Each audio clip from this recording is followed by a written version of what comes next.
खूपच मोठा पडलाय त्यामुळे हो. साधारण दुसऱ्या अध्यायाच्या दुसऱ्या वल्लीच्या 12व्या श्लोकापर्यंत आपण आलो होतो. 11व्या श्लोकाचं थोडंसं सिंहावलोकन करू म्हणजे विषयाला गती येईल. आत्म्याच्या वर्णनामध्ये अनेक प्रकारच्या युक्त्या वापरलेल्या आहेत. ब्रह्माचं वर्णन करताना युक्ती साधक असू शकेल किंवा बाधक असू शकेल. 2 प्रकारच्या युक्त्या वापरल्या जातात.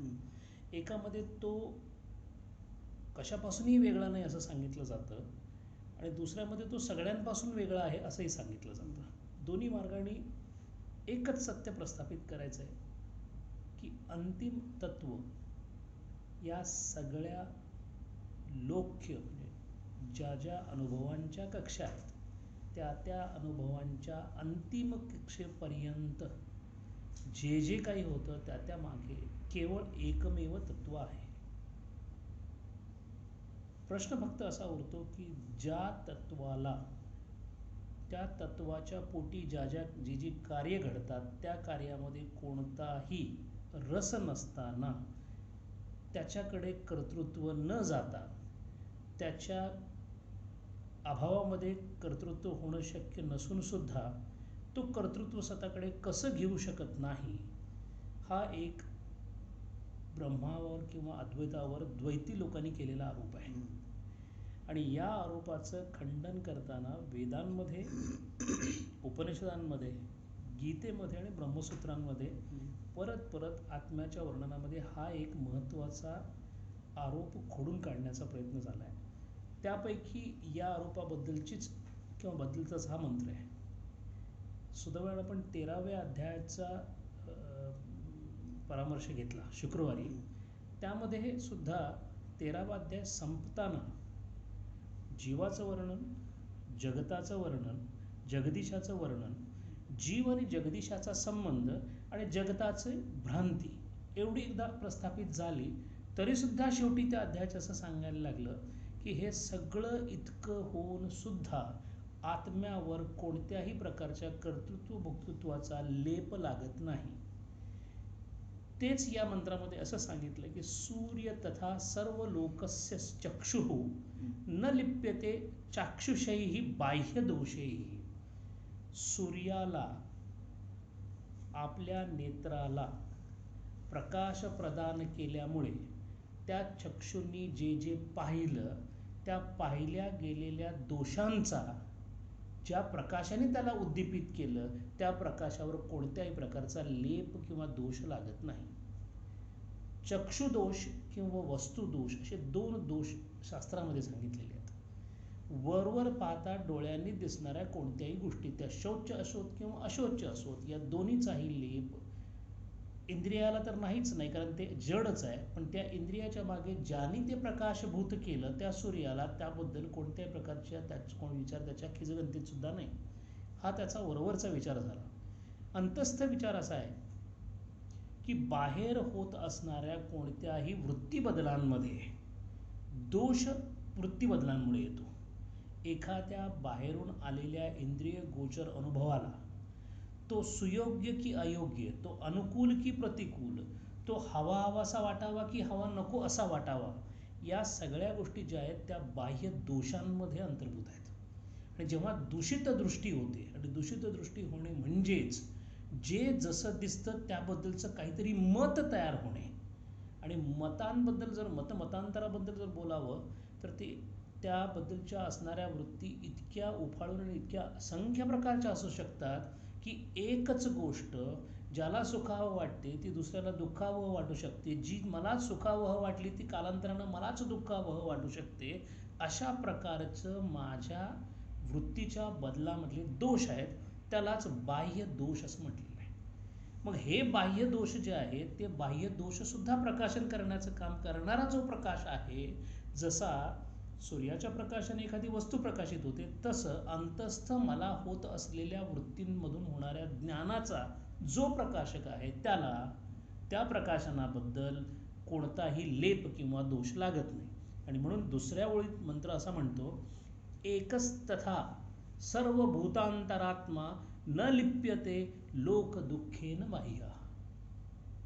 एकस्थता, एक युनिटी आहे, जिथे ज्याच्यासारखा दुसरा कोणीही नाही असू शकत नाही, नव्हता. एक, एकस्तथा, एकावर, एकस्तथा सर्व भूतांतरात्मा, सर्व भूत, जे जे घडलेलं आहे. भूत या शब्दामध्ये दोन गोष्टी अंतर्भूत आहेत. एक म्हणजे जर व्हायचं असेल तर जे काही घडायचं असेल तर त्याच्यामध्ये घडण्यासाठी एक कार्यतत्व असावं लागतं, कार्यकारण तत्व असावं लागतं. त्या कार्यकारण तत्वाला नेहमीच प्रकाशाने संबोधलं गेलेलं आहे. आणि म्हणून भूतांमध्ये एकदा त्याच्यामध्ये आला, एकदा त्याच्यामध्ये प्रकाश आला, एकदा त्याच्यामध्ये चेतन तत्व आलं की मगच त्याचं असणं हे होऊ शकतं. म्हणून अस्ति भाती प्रीती या 3 अंगांनी तो सगळ्यांनाच आपलं आवरण देऊन राहिलेलं आहे. हे 3 ब्रह्माची देणगी आहे आणि नाम रूप ही मायेची देणगी आहे. तेव्हा अस्तिभाती प्रीतीच्या संदर्भात पाहता एकस्तथा सर्व भूतांतरात्मा न लिप्यते, त्याला कोणत्याही प्रकारचा लेप किंवा दोष लागत नाही. लोक दुःखेन बाह्य या प्रश्नामध्ये सतत आपल्याला सतावणाऱ्या आणि बऱ्याच लोकांना वाटणाऱ्या एका प्रश्नाचं उत्तर आहे की इतकं दुःख द्यायचं होतं तर जन्माला कशाला घातला. कारण ज्यांचा कर्मविपाकाच्या सिद्धांतावर विश्वास नाही त्यांना, किंवा जे स्वतःला अनिश्वरवादी समजतात, अशा लोकांना ज्या प्रश्नाचं उत्तर देता येत नाही तो प्रश्न असा आहे की जर या सगळ्यांच्या मागे कोणी करता असेल तर त्या कर्त्याला हे दुःख पाहवलं कसं, त्याने सगळ्यांना सुखी का केलं नाही, किंवा सुखी करण्याची जर तो ताकद ठेवू शकतो तर मग दुःखात ठेवण्याचं कारण काय असावं. या सगळ्या प्रकाराला एक प्रकारचं उत्तर म्हणून या मंत्राकडे पाहता येतं. कर्मविपाकाचा सिद्धांत हा पुढे दिलेली जोड आहे, पण त्या कर्मविपाकाच्या सिद्धांताच्या मागे असणारं जे तत्व आहे ते तत्व या मंत्रामध्ये सांगितलेलं आहे. याचा अर्थ असा की मी जे जे काही करतो ते माझ्या पूर्वकर्मानुसार जरी असेल आणि माझ्याकडे क्रियमाण स्वातंत्र्य जरी असेल तरी हे सर्व करण्यासाठी लागणारी जी चेतन तत्व आहे ते मात्र मी नेहमीच उधारीनं आणलेलं आहे आणि ते मी उधारीनेच वापरलेलं आहे. आणि म्हणून जेव्हा आपण परिच्छिन्न असा शब्द वापरतो जीवासाठी तेव्हा delimitation of consciousness as far as the body is concern त्याला जीव म्हणतो आपण. जेव्हा परिच्छिन्न नसतं तेव्हा मात्र ते केवळ शुद्ध तत्व या तत्वाने ते नेहमीच सगळीकडे हजर असतं. आचार्य याच्यावर सांगताना असं म्हणतात, सूर्यो यथा चक्षुषः आलोकेन उपकारम कुर्वन् मूत्र परिशु आदि अशुचि प्रकाशनेन तद्दर्शिनः सर्व लोकस्य चक्षुर अपि सन् लिप्यते चाक्षुषैहि अशुच्यादि दर्शन निमित्ते. सूर्य जसा चक्षुषः आलोकेन उपकारन करून तो फक्त आपल्याला प्रकाशित करण्याचा उपकार करतो, या पलीकडे तो काही करत नाही. पण ते करत असताना मूत्रपुरुष म्हणजे विष्ठा आणि मूत्र इत्यादी गोष्टींचं अशुची प्रकाशन सुद्धा तोच करतो.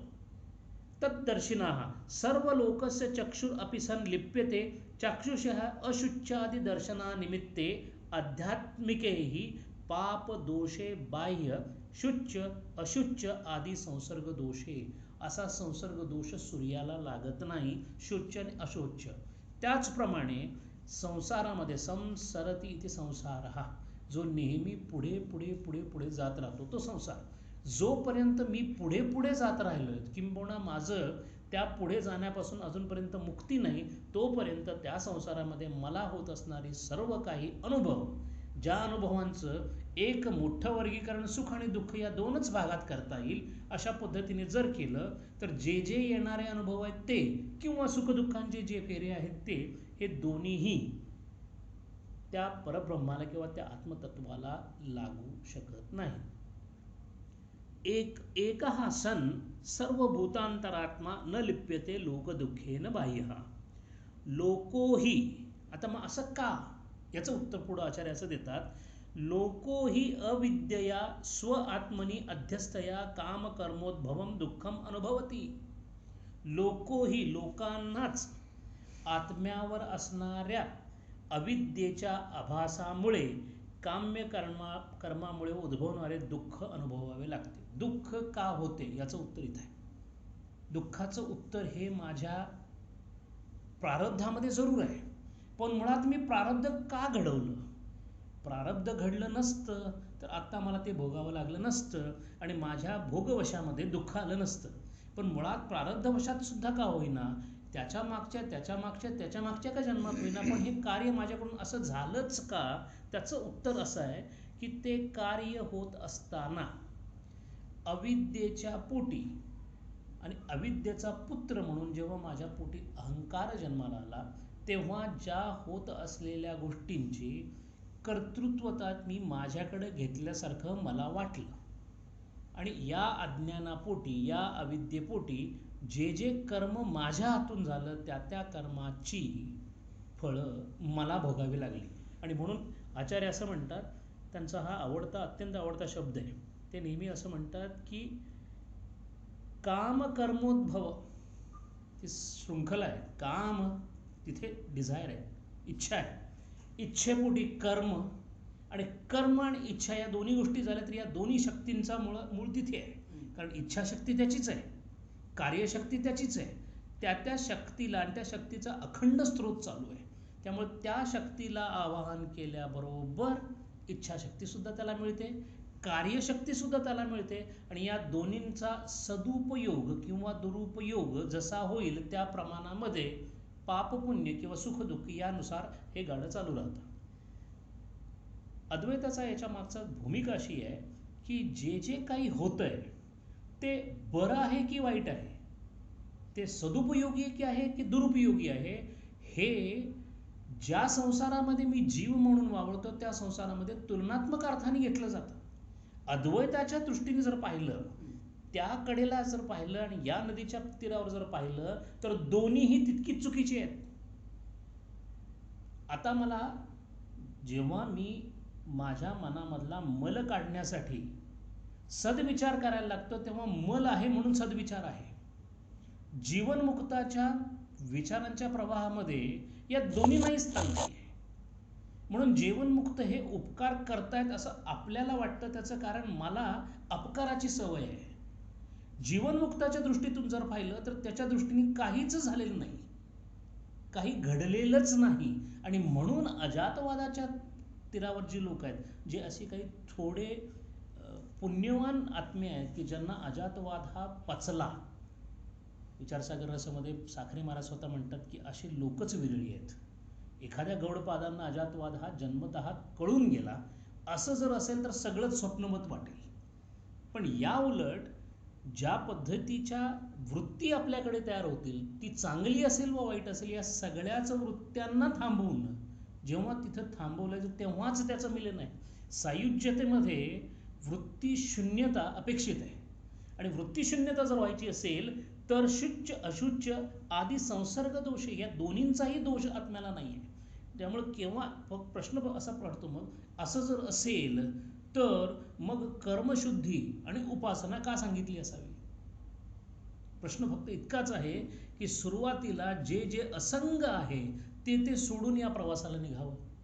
मग संघ, काका जसं म्हणतात की it is a system, you use it and then throw it, तसा हा संघ सुद्धा जो आहे तो सुद्धा हळूहळू पुढं सोडून द्यायचा आहे.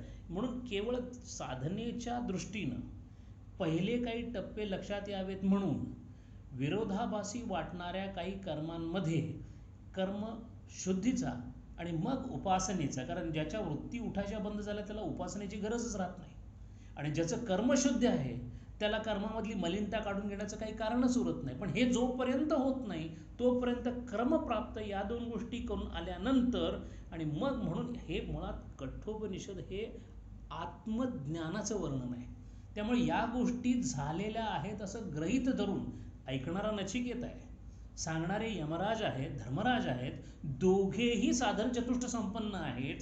दोघांपैकी एकाने ब्रह्मप्राप्तीची इच्छा व्यक्त केलेली आणि तो अनुभवाला असुसलेला आहे, दुसऱ्याकडे ज्ञान आहे पण विज्ञान नाही आहे. कारण तो अजूनही देवस्थळावर आहे. धर्मराजांकडे विज्ञान नाही आहे, ज्ञान आहे. नचिकेतांनी ज्ञान घेतले, पण ज्ञानाबरोबरच तो विज्ञानामध्ये विलीन होणार आहे. असं असल्यामुळे लोको ही अविद्यया स्व आत्मनी अध्यस्तया काम कर्मोद्भवम दुःखम अनुभवती. लोकांना आत्म्यावर असणारी अविद्या अध्यासामुळे काम्य कर्मातून उद्भवणारे दुःख अनुभवावे लागते. म्हणजे दुःखाची नेमकी जागा, दुःख होण्याचं नेमकं कारण, आणि याला उलट्या अर्थाने जर घेतलं तर तो साधनेला अत्यंत उपयोगाचा भाग आहे. याचा अर्थ असा की जोपर्यंत मला दुःख होतंय तोपर्यंत मी अविद्येच्या आहारी आहे. याचा अर्थ तितिक्षा नावाचा जो प्रकार काढला आहे त्याचं कारणच असं की तितिक्षा तेव्हा येऊ शकते तेव्हा तो केवळ सहन करण्यातला प्रकार नाही आहे. सहन करणे हे अनुस्यूत आहे. सहन करणे जैसी स्थिती आहे तैशापरी राहे, कौतुकतूप आहे संचिताचे, याच्यामध्ये सहन करणे हे अनुस्यूत आहे. पण त्याहून महत्त्वाची गोष्ट अशी आहे की जसं एखाद्या लहान मुलाच्या खेळाकडे पाहताना थोरा मोठ्यांची नजर असते तेव्हा ते खेळाकडे पाहतानाच त्यांना तो खेळ खोटा आहे असं वाटतं, तसं येणारं दुःख जे काही होतंय ते होणार आणि त्याला काही अर्थ नाही, त्याचं अस्तित्व सुद्धा नाही आहे असं जेव्हा आत बिंबलं जाईल, आणि असं आत बिंबणं म्हणजेच या वाक्याचा अनुभव येणं. पुढे आचार्य असं म्हणतात, न तुसा परमार्थतः स्व आत्मनी यथा रज्जू शुक्ती उशर गगनेषु सर्प रजत उदक मलानी न रज्वादिनाम स्वतो दोषरूपानी सांगते. या 4 उदाहरणामध्ये त्या दोरामध्ये, त्या वाळवंटामध्ये, त्या आकाशामध्ये आणि त्या शिंपल्यामध्ये कोणत्याही प्रकारचा दोष नाही. त्याच्यावर भासलेल्या सगळ्या गोष्टी दोषपूर्ण आहेत. त्याला कारण त्याच्याकडे पाहण्याचा जो दृष्टिकोन आहे तो दूषित आहे. आणि तो दूषित असण्याचं कारण असं आहे की त्याला त्याच्यावर त्या गोष्टीचा भास झाला. असं भास होणे आणि भासाला सत्यत्व येणे म्हणजेच आपण आपल्या अध्यासाला बाजूला सारून देहावर पूर्णपणे भिस्त ठेवणे. आणि म्हणून पुढे ह्याच्यामध्ये हा जो अध्यास आला, या अध्यासाचा संदर्भ ब्रह्मसूत्रामधला जो पहिलाच भाष्य आहे त्याला अध्यास भाष्य असं म्हटलं, मागच्या वेळेला आपण पाहिलं. त्याच्यातलं पहिलंच वाक्य असं आहे, युष्मद अस्मद प्रत्यय गोचर योहो विविध विषयेन तम प्रकाशवत विरुद्ध स्वभाव योहो. 2 गोष्टी सांगायचा प्रयत्न चाललाय की कुटस्थ कसा आहे आणि अध्यास म्हणून जो स्वतःला जीव समजतो तो कसा आहे. तर तो छाया तपान म्हणजे एखाद्या सावली आणि याच्याप्रमाणे अत्यंत विरुद्ध आहे. त्यांच्यामध्ये कोणत्याही प्रकारचं साम्य असू शकत नाही. आणि म्हणून पुढे हाच विचार आचार्यांनी सांगताना असं म्हटलं पुढच्या वाक्यामध्ये की संसर्गिणी विपरीत बुद्ध्या अध्यास निमित्त दोषवत विभाव्यन्ते. बुद्धीच्या संसर्गाने अध्यास दोष होतो. बुद्धीच्या संसर्गाने अध्यास दोषामुळे त्रुटी दर्शनाने विपरीत बुद्धीने त्रुटी दर्शन घडते. म्हणजे याचा अर्थ जे साहित्य वापरलं जातं ते बुद्धीचं आहे, जी मोडस ऑपरेंडी वापरली जाते ती अविद्येची आहे. आणि गंमत अशी आहे की ह्या दोन्हीची निवृत्ती करण्यासाठी पुन्हा त्याच बुद्धीचा वापर करायचा आहे. ज्या बुद्धीच्या सामर्थ्यामुळं मुक्ती मिळू शकते त्याच बुद्धीच्या सामर्थ्याने याच्यामध्ये अडकणं सुद्धा होतं. म्हणून बुद्धी हे तत्व जे आहे, न तद दोषय तेषां लेपहा विपृत बुद्ध्या अभ्यास बाह्याहिते तथा आत्मनि सर्वो लोकः क्रियाकारक फलात्मकं विज्ञानं सर्पादिस्यानियं विपरत मध्यस्य तन्निमित्त जन्म मरणादि दुःखम अनुभवती. अशा प्रकारच्या अध्यासाचा अंगीकार केल्यामुळे केवळ दुःखाचाच नव्हे तर जन्म जरा मरण या सगळ्यांचा अनुभव येतो. याचा अर्थ ज्या ज्या गोष्टींच्या बद्दल मला सत्यता वाटते, मी विकारांनी ग्रस्त आहे आणि मी विकारांनी ग्रस्त होणार म्हणून मला भीती वाटते. म्हणजे मी विकारांनी ग्रस्त होणार आहे हे त्रिकालाबाधित सत्य आहे. कारण मी भूत या संदर्भामध्ये जेव्हा माझा विचार करेन तेव्हा भूताला असणारे षड्विकारादी गुण हे त्याला आपोआप चिकटलेलेच असणार आहेत. अशी ज्याची खात्री झालेली आहे किंवा अशी ज्याची सहज अवस्था झालेली आहे तेव्हा तो त्या शरीराकडे पाहताना ज्या दृष्टीने पाहतो त्या दृष्टीला अध्यास निवृत्त दृष्टी असं म्हणतात. कारण आता त्याच्या बुद्धीवर अध्यासाच्यामुळे अविद्येच्यामुळे अध्यासाचं सावट पडलेलं नाही. त्याला अध्यास स्पष्ट दिसत असल्यामुळे आणि म्हणून जेव्हा संत लोकांकडे पाहतात तेव्हा लोकांकडे पाहताना त्यामधल्या नामरूपाला बाजूला सारून अस्थिभाती प्रिय या केवळ अपरा ब्रह्माकडे पाहून प्रत्येकाकडे फक्त चेतन तत्व आहे अशाच दृष्टीने पाहतात. म्हणून कोणत्याही प्रकारचा द्वेष त्यांच्या मनामध्ये येत नाही. कारण जिथे द्वैत नाही तिथे द्वेषही नाही, भयही नाही. पुढे आचार्य असं म्हणतात, न त्व आत्मा सर्व लोकात्मा अपि सन विपरीत अध्यारोप निमित्तेन लिप्यते लोकदुःखेन. या उलट आत्मा सर्व लोकात स्थित असून या विपरीत अध्यारोपाने लोकदुःखाने बाधित होत नाही. कुतः का असं का होत नाही? रज्जुवादी एव विपरीत बुद्धी अध्यासबाहो हि स इति. कारण जरी दुःख बाहेर दिसत असलं तरी ते अनुभव आल्यामुळे ते सत्य वाटतं आणि ज्याच्या प्रकाशावर तो अनुभव येतो त्या प्रकाशामुळे ते झालं असावं असं वाटण्याची शक्यता जो अज्ञानी आहे त्याला होते. पुढे आत्म्याचं वर्णन करताना 12व्या मंत्रामध्ये मंत्र असा आहे, एको वशी सर्वभूत अंतरात्मा एकम रूप बहुधा यह करोति. एको वशी, वशी म्हणजे नियंत्रण करणे, वशीकरण किंवा वशी म्हणजे तो मूळचा वश धातू आहे. जेव्हा पूर्ण नियंत्रण होतं, 100% कंट्रोल, त्याच वेळेला त्याला वश असं म्हणतात. एको वशी सर्वभूत अंतरात्मा, सगळ्यांच्या अंतरात्म्यामध्ये जो आत्मतत्व या नावाने वसतो तोच एकमेव नियंता सर्व भूतांच्या अंतरात असून बहुरूपात दिसतो. एकम सत्यम विप्रम बहुधा वदंती, याचंच हे मंत्राचं रूपांतर आहे. एको वशी सर्वभूत अंतरात्मा एकम रूप बहुधा यह करोती. करोती म्हणजे तोच करतो. बहुधा होण्याचं सुद्धा प्लुरॅलिटी जी आहे, मल्टिप्लिसिटी जी आहे, ते सुद्धा त्याचंच करणं आहे. तम आत्मस्यम येह अनुपश्यती धीरास्तेषा सुख शाश्वत न इतरेषाम. तम आत्मस्थम म्हणून जो त्या अंतस्थ आत्म्याला अनुपश्यती, पश्य म्हणजे पाहणे, अनु म्हणजे सतत, ज्याच्या हृदयामध्ये इतरांच्या हृदयातील आणि स्वतःच्या हृदयातील आत्मतत्व सतत तेवत असलेल्या ज्योतीप्रमाणे पाहण्याची ताकद आलेली असते, म्हणजेच जो अविद्येपासून मुक्त झालेला असतोय त्यालाच धीरा असं नाव आहे. धीरास्तेषा. आणि त्याला काय मिळतं? धीरास्तेषा सुखम शाश्वतम. परवा डॉक्टर साहेबांनी सांगितलं, कारणासहित दुःख निवृत्ती. कारण अविद्या गेलेली आहे, नुसती दुःख निवृत्ती नाही आहे, कारणासह. याचा कारण ती त्याच्यामध्ये एक प्रकारची परमनन्सी आलेली आहे. आता तो सुख नावाचा शब्द आहे तो सुद्धा फार सुंदर आलेला आहे. सु आणि ख अशा दोन शब्दांचं ते मिश्रण आहे. सु म्हणजे चांगलं, इथंपर्यंत आपल्याला माहिती आहे. ख म्हणजे पोकळी किंवा आकाश. आकाशाला ख म्हणतो आणि आकाशात विहार करणारा खग असतो. पण ख हा शब्द ऋग्वेदाच्या अगोदरच्या काळामध्ये रथाच्या मध्ये असणारा जो आस आहे, तो आस जेव्हा त्या चक्राच्या मधून तो जो ॲक्सल किंवा टाकला जातो, तो जे होल आहे तिथलं जे छिद्र आहे त्या छिद्राला किंवा त्या पोकळीला ख असं नाव होतं. आणि ते ख नाव का होतं तर ते जितकं स्मूथ आणि बरोबर साईजचं असेल तितका तो रथ व्यवस्थित जाईल, अदरवाईज भयंकर जाताना त्रास होईल. त्या जाताना होणाऱ्या त्रासाला दुःख आणि न होणाऱ्या त्रासाला सुख, अशा पद्धतीने सुख हा शब्द पुढे आला.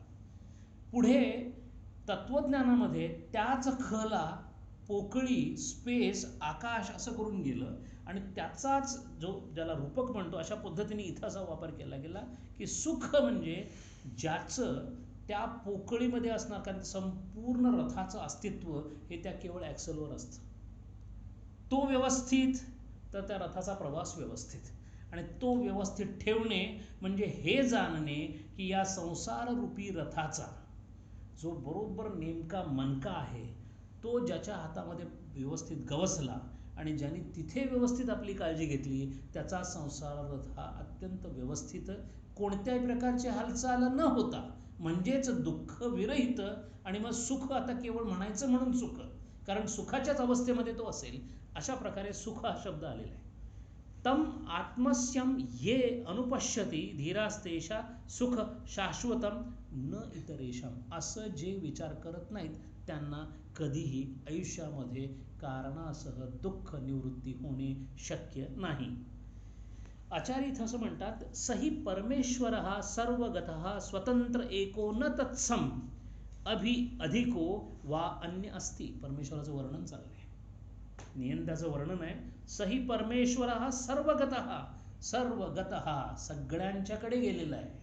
सभी ठोर जमात हमरी समी ठोर पर मेला, हम सब मा सब हमी मा हम है बहुरी अकेला. कबीर आणखीन एका ठिकाणी छान म्हणतात की हम गुरु गुरुनाथ रे नानक नाम हमारा रे, ना अन्य एक नानक, नानक नाम हमारा रे सब घट दाम हमारा रे, सब घट मोरा साईया सुनी शेज न कोई, बलिहारी उस शेज की ज्या घट प्रगट होई. फक्त प्रगट होत नाही, आहे सगळ्यांच्या स्थिती. इस घट अंदर बाग बगीचे इसी में पालनहारा. कबीर जेव्हा ते सांगतात तेव्हा ते याच मंत्राकडे सांगतायत. सही परमेश्वर हा सर्वगतम स्वतंत्रम, तो स्वतंत्र आहे. एको न तत्सम, एक आहे, त्याच्यासारखा दुसरा कोणी नाही आहे. एक हा न तत्सम अधिको वा अन्य अस्ति, त्याच्याहून अधिक ना अन्य अस्ति. तो एकमेव आहे, तो अद्वितीय आहे आणि म्हणूनच तो स्वतंत्र आहे, सर्वगत आहे. वशी सर्वम ही अस्य जगत वशे वर्तते, सर्व जगाचा तो नियंता, जगनियंता असतो. कुतः, तो कुठे असतो? बऱ्याच वेळेला परमेश्वराच्या संकल्पनेबरोबर कुठेतरी सगळे खाली उभे राहिले तर तो कुठेतरी उंच आहे, अशी विनाकारण एक कल्पना मनामध्ये झालेली असते, खास करून हिंदू मनामध्ये. इथे तेवढ्यासाठी सांगितले कुतः सर्व भूतांतरात्मा, सगळ्या भूतांच्या अंतरात्म्यामध्ये, आतमध्ये, हृदय गुह्य किंवा गुहेमध्ये तो अस्तित्वात आहे. यत एकम एव एकम सद रसमात्मानम, तो एकमेव आहे, यत एकमेव एक सद, एकच ते सत्य आहे. रसम आत्मानम होमोजिनस, अक्षर, त्याला अवयव नाही, तो निरावयव आहे. पुढे ते असं म्हणतात विशुद्धम, वर्णन चाललंय आत्म्याचं. विशुद्धम, शुद्ध आहे. विज्ञान रूपम, वाटायला शब्द फार साधा वाटतो, विज्ञान रूपम, त्याचा अर्थच असा आहे की तो ज्ञानरूप नाही आहे, तो अनुभवगम्य आहे, तो अनुभवाला येणार आहे, त्याची प्रचिती घेता येते, पण तो ज्ञान म्हणून संपादन करता येत नाही. म्हणून तो अपाद्य आहे, संपाद्य नाही, उत्पाद्य तर नाहीच नाही. मंदाताईंनी या 3 शब्दांवर खूप छान हे केलेलं, उत्पाद्य, आपाद्य आणि संपाद्य. उत्पाद्य म्हटलं की कंपाऊंडिंग आलं, 2 गोष्टी एकत्र आल्या, त्यामुळे त्याचा त्याच्याशी काही संबंध नाही. संपाद्य म्हटलं की काहीतरी मिळवावं लागतं, ती मिळवण्याची गोष्ट नाही आहे, त्यामुळे ती फक्त अनुभवाची. विज्ञान रूपम नाम रूप आदी अशुद्ध उपाधी भेद वशेन, म्हणजे ती नाम रूप इत्यादी अशुद्ध उपाधी त्याला लागत नाहीत, त्याच्या फक्त 3च उपाधी आहेत. जर ब्रह्माला अपरा ब्रह्म म्हणून पाहिलं तर अपरा ब्रह्माच्या अस्ति, भाती आणि प्रीती या फक्त 3च उपाधी आहेत. नामरूप या उपाध्याला त्यांनी अशुद्ध उपाधी असं म्हटलेलं आहे. आणि अस्ति, भाती, प्रियम, रूपम, नाम, चेत, अंश पंचकम असा वेदातला वाक्य आहे की 5 गोष्टींनी प्रत्येक गोष्ट नटलेली आहे, पैकी 3 त्याचे, 2 आमचे आहेत, आणि म्हणून 2 सोडावेत, 3 धरावेत. सच्चित आनंद धरावा, अस्थिभाती प्रीती धरावा, आणि केवळ 3वर जर एकाग्रता राहिली तर दोघांवरचं प्रेम हळूहळू कमी व्हायला लागतं.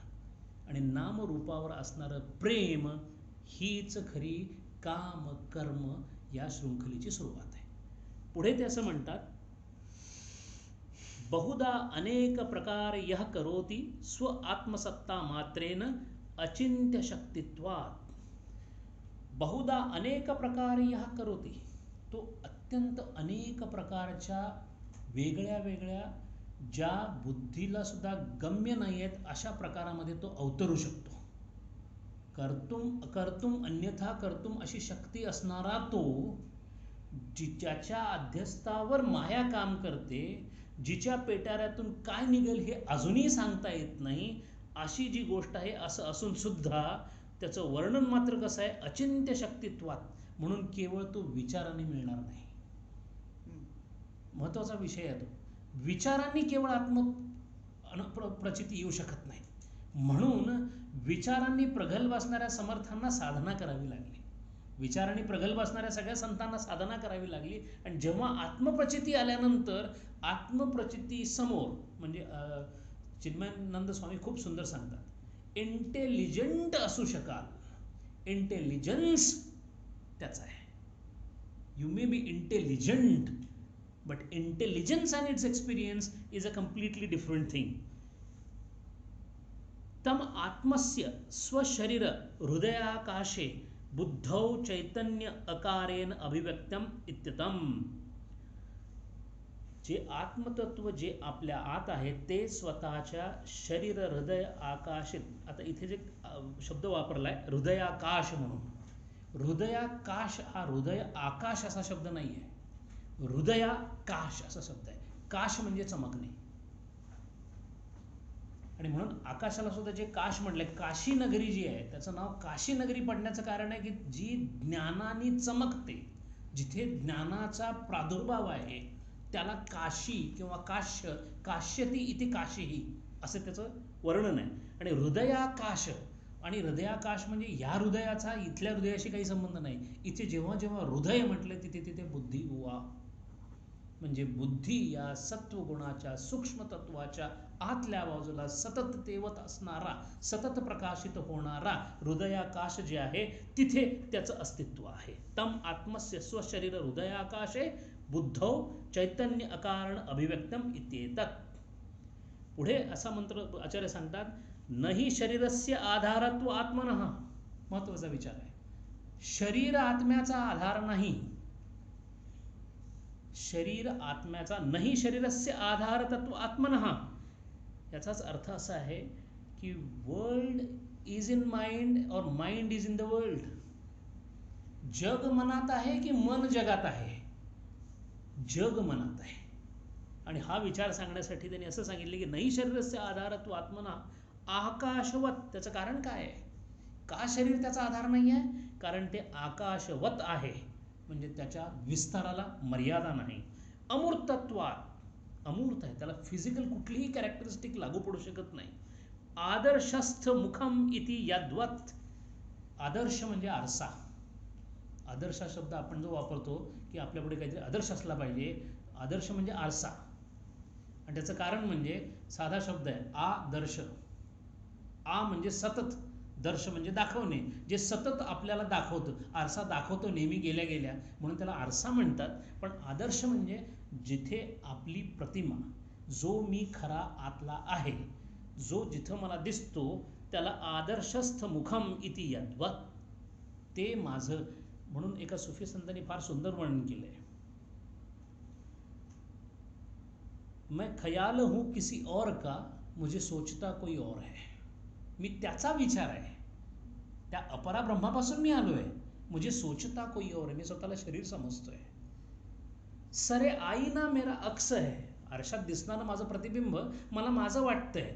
पसे आईना कोई और है, पण ते जे प्रतिबिंब ज्याचं आहे तो कोणतरी वेगळा आहे. आणि म्हणून इथे तेच सांगितले, आदर्शस्थ मुखम इति यद्वत तम एतम ईश्वर आत्मानम ये निवृत्त बाह्य वृत्तयो अनुपश्यन्ति. तो आता कोणाला दिसतो आचार्य सांगतात. महत्वाचे शब्द आहेत.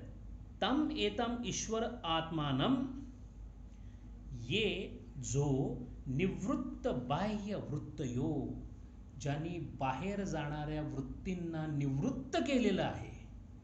साधकाचं क्वालिफिकेशन आहे, जो निवृत्त बाह्य वृत्तयो आहे अनुपश्यन्ति, त्याला तो दिसतो. कारण वृत्तींची निराकरण करायला सुरुवात झाल्या झाल्या त्याच्या दर्शनाची सुरुवात व्हायला सुरुवात होते. आणि म्हणून इथे निवृत्त बाह्य वृत्तियो. आता निवृत्त वृत्तयो असं नुसतं म्हणता आलं असतं. निवृत्त बाह्य वृत्तियो म्हणण्याचं कारण असं आहे की आपण मागे एक मंत्र पाहिला, परांची खाणी वितृणस्य स्वयंभू असा मंत्र होता अगोदर. तो मंत्र असा आहे, तो मंत्र एका कठोपनिषदामध्ये कंडेमनेशन खाली आलेला आहे. इंद्रियांना उद्देशून केलेला तो मंत्र आहे. आणि तो मंत्र असा सांगतो, अरे परब्रह्मापासून परान्मुख झालेल्या इंद्रियांनो, अशी त्याची अध्यवृत सुरुवात आहे. मंत्रात तो भाग नाही, पण जो आचार्याने सांगितला तो असा आहे की अरे परब्रह्मापासून परान्मुख झालेल्या इंद्रियांनो, तुम्हाला शाप आहे. कोणता शाप आहे? परांची खाणी. जेव्हा जेव्हा, पराक म्हणजे बाहेर जाणे, परांची खाणी, ख म्हणजे आकाश, एक इंद्रिय, अशा प्रकारची सगळी इंद्रिय ही नेहमी बाहेरच पाहत राहतील, असा त्यांना शाप आहे, असं अध्यवृत आहे त्या मंत्रामध्ये. आणि तसं असल्यामुळे इंद्रिय जर बाहेर असतील तर वृत्ती कुठे जातील? बाहेरच जातील. आणि म्हणून अशा बाहेर जाणाऱ्या वृत्ती, जेव्हा वृत्ती बाहेर जायच्या बंद होतील, कारण वृत्ती हा चित्तात झालेला बदल आहे. वृत्ती जर बाहेर जायच्या बंद झाल्या तर वृत्ती थांबल्या, त्याबरोबर चित्त शांत झालं. चित्त शांत झालं त्याबरोबर त्याचा जसा कवडसा पडायला पाहिजे तितक्या आकाशामध्ये तो पडेल. ज्याच्या कवडसेच्या एका टोकानी इतकं सुख मिळाल्यासारखं वाटतं, तर त्याच्या सतत असण्याने असणारं सुख किती असेल. आणि म्हणून त्याचं वर्णन फक्त त्यानेच केलं आहे. आणि म्हणून त्याला बऱ्याच वेळेला त्यांनी, काही सुफी संतांनी त्याला मद्याची उपमा दिलेली आहे. सुफी धर्मामध्ये मस्त नावाचा जो कन्सेप्ट आहे त्याला मस्त म्हणतात. मस्त म्हणजेच गॉड इंटॉक्सिकेटेड. जो विदेही अवस्थेत आहे त्याला उन्मनी अवस्था आपण म्हणतो, त्याला ते मस्त असं म्हणतात. आणि जो सतत मस्त अवस्थेमध्ये असतो त्याला कुतुब असं म्हटलं जातं. आणि कुतुब म्हणजे जो परमेश्वराचे सतत संधान ठेवून आहे, आणि ती त्याची सहज अवस्था झालेली आहे. इतकी सहज अवस्था झालेली आहे की त्याला आता परमेश्वराचे असणारं अनुसंधान तोडून, कारण जेव्हा जेव्हा त्याला या भूतलावर यावं लागेल, जेव्हा जेव्हा व्यवहारातलं जीवन जगायला लागेल, तेव्हा तेव्हा त्याला काही अंशी अविद्येच्या प्रभावाखाली आल्यासारखं करावं लागेल. त्याशिवाय त्याच्यातून व्यवहारच होणार नाही. म्हणून गुणांची निर्गुण असून सुद्धा गुणांच्या आधाराने काम करायला लागेल. आणि एवढ्याच एका कारणासाठी परत परत रामकृष्ण परमहंस सांगत होते विवेकानंदाने की हा जर सुटला तर हा परत सापडणार नाही. आणि म्हणून त्याची सोडण्याच्या सगळ्या वाटा रामकृष्ण परमहंसांनी बंद करून ठेवल्या होत्या. पण सुटण्याची बाहेर ओढ इतकी होती की साध्या पाण्याकडे पाहिलं तरी सुद्धा स्वामी विवेकानंदांना असं वाटायचं की रामकृष्ण परमहंसांची अवस्था अशी होती, त्यांच्या शिष्यासारखीच, त्यांच्या हातामध्ये एक चिमटीच्या ऐवजी 2 किंवा 3 चिमूट इतका मुखवास दिला शारदा मातेने. एखादी गोष्ट परिग्रह करावा हे त्यांच्या खिजगंतीत सुद्धा नसल्यामुळे त्यांनी तो हातात घेतला आणि सरळ मातेला अर्पण करायचं. कारण वृत्ती जी होती ती फक्त तदाकार झालेली वृत्ती, त्यामुळे ते सरळ जे निघाले, फक्त शारदा मातेनं कळालं, त्यांनी ताबडतोब आरडाओरडा करून त्यांना परत धरून आणायला सांगितलं, कारण हे सरळ गंगेत चालले होते. ही गंगा आहे, यात मी बुडेन, हे बुडण्याची शक्यता आहे. जिथे पंचमहाभूतं दिसत नाहीत तिथे सागर कुठून दिसणार आहे. आणि अशी अवस्था केवळ इथे वर्णन केलेली नसून असू शकते हे आपल्याला कळतं. आणि म्हणून ते असं म्हणतात, ईश्वर आत्मानं ये निवृत्ती बाह्य वृत्त्यो अनुपश्यन्ति आचार्य गमो उपदेशम. आचार्य गमो उपदेशम म्हणजे सद्गुरू. आचार्य यस्य ज्ञानपरत्वे आचरती इति आचार्यः. म्हणजे पहिले ज्ञान असलं पाहिजे, ज्ञानाप्रमाणे त्याचं टॉक म्हणजे डीड असलं पाहिजे. म्हणजे याचा अर्थ विचार, वाक्य आणि वागणूक या तिन्हीमध्ये एकसंधान ज्याचं आहे असा आचार्य. पण नुसता आचार्य नव्हे, कारण सेक्युलर सब्जेक्ट शिकवणारे सुद्धा आचार्य आहेत. आचार्य गमो, गम म्हटलं की तिथे आता आगम आला. आचार्य आगमो असा येते. आगम म्हणजे वेद, म्हणजे ज्यांनी वेदांचंच ज्ञान घेतलेलं आहे, दुसऱ्या कुठल्याही ज्ञानाचा इथे उपयोग नाही. आचार्य गमो आगमो उपदेशम अनु साक्षात अनुभवंती धीराः.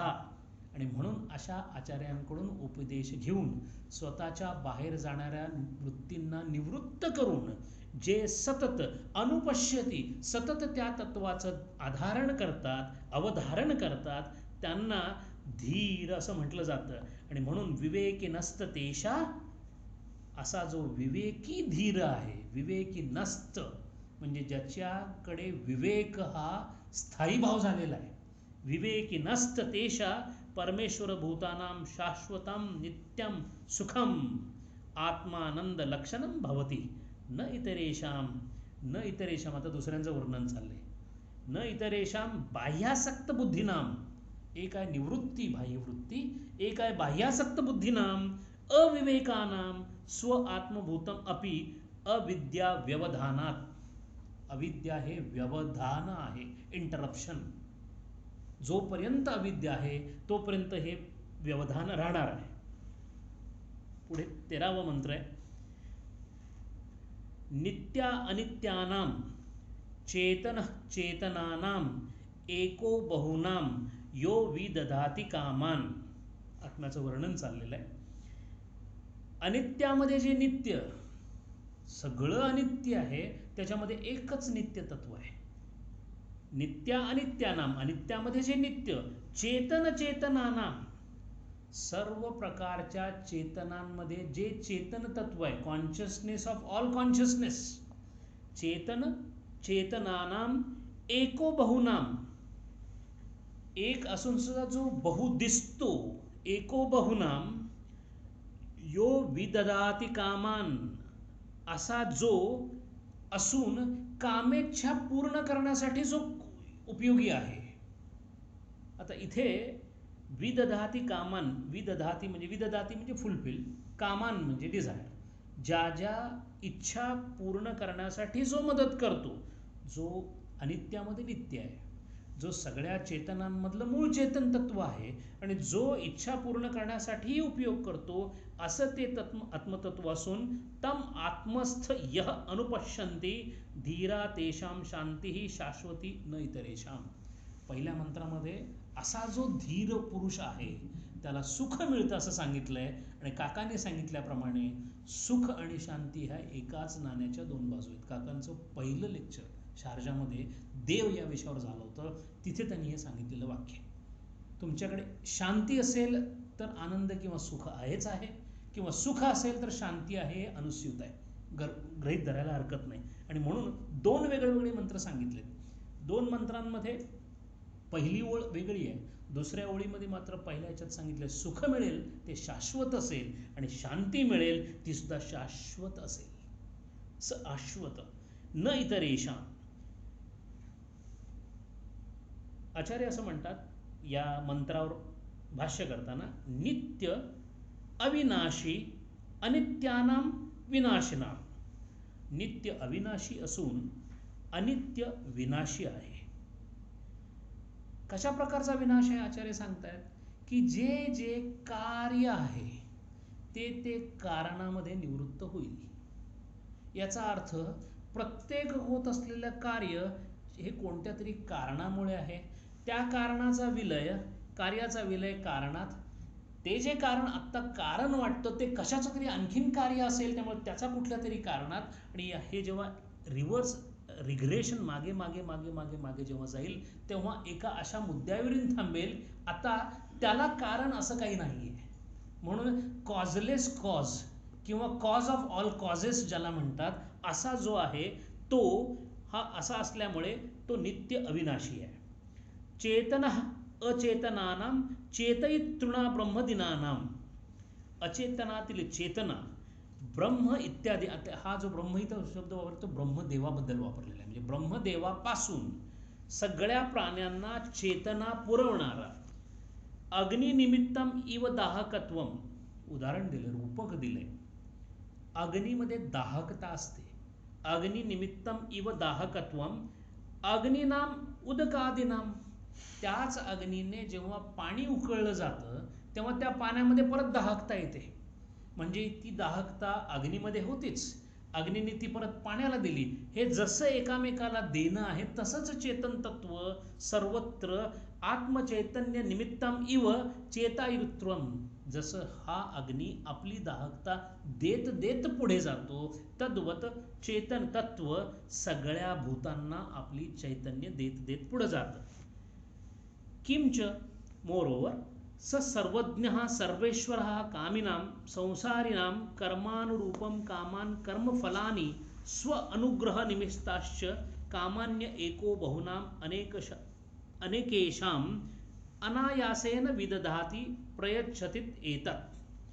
कशा प्रकारे संसाराला चेतना किंवा चैतन्य आपली चेतना देतं याचं वर्णन आहे. आचार्याने थोडंसं मोठं करून एवढ्यासाठी सांगितलेलं आहे. सर्व कामी संसारी लोकांना, सर्वज्ञः सर्वेश्वरः कामीनां, सर्व कामी लोकांना, संसारीनाम म्हणजे जे सर्व संसारात बुडालेले आहेत, कर्मानुरूपम कामानां कर्मफलानी, कामेच्छेप्रमाणे झालेलं कार्य, कार्याप्रमाणे असणारं फल, हे सगळं देण्यासाठी तो काय करतो? स्व अनुग्रह. ती त्याची कृपा आहे. आपण कर्म करू शकतो ही त्याची कृपा आहे. आणि त्याची कृपा आपण करत असलेल्या कर्मावर असल्यामुळे त्याच्या अनुग्रहाने, म्हणून जो सकाळचा मंत्र आपण चिन्मय विषय, वाचो विभांती निखिला यद अनुग्रहेन, आत्ता बोलतोय मी हे सुद्धा ज्याच्या अनुग्रहाने बोलतो.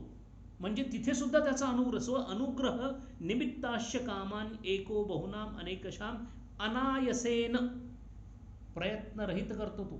त्याला कोणत्याही प्रकारचा प्रयत्न करावा लागत नाही. तो अनायसेन विदधाती प्रयच्छातीत एतत्.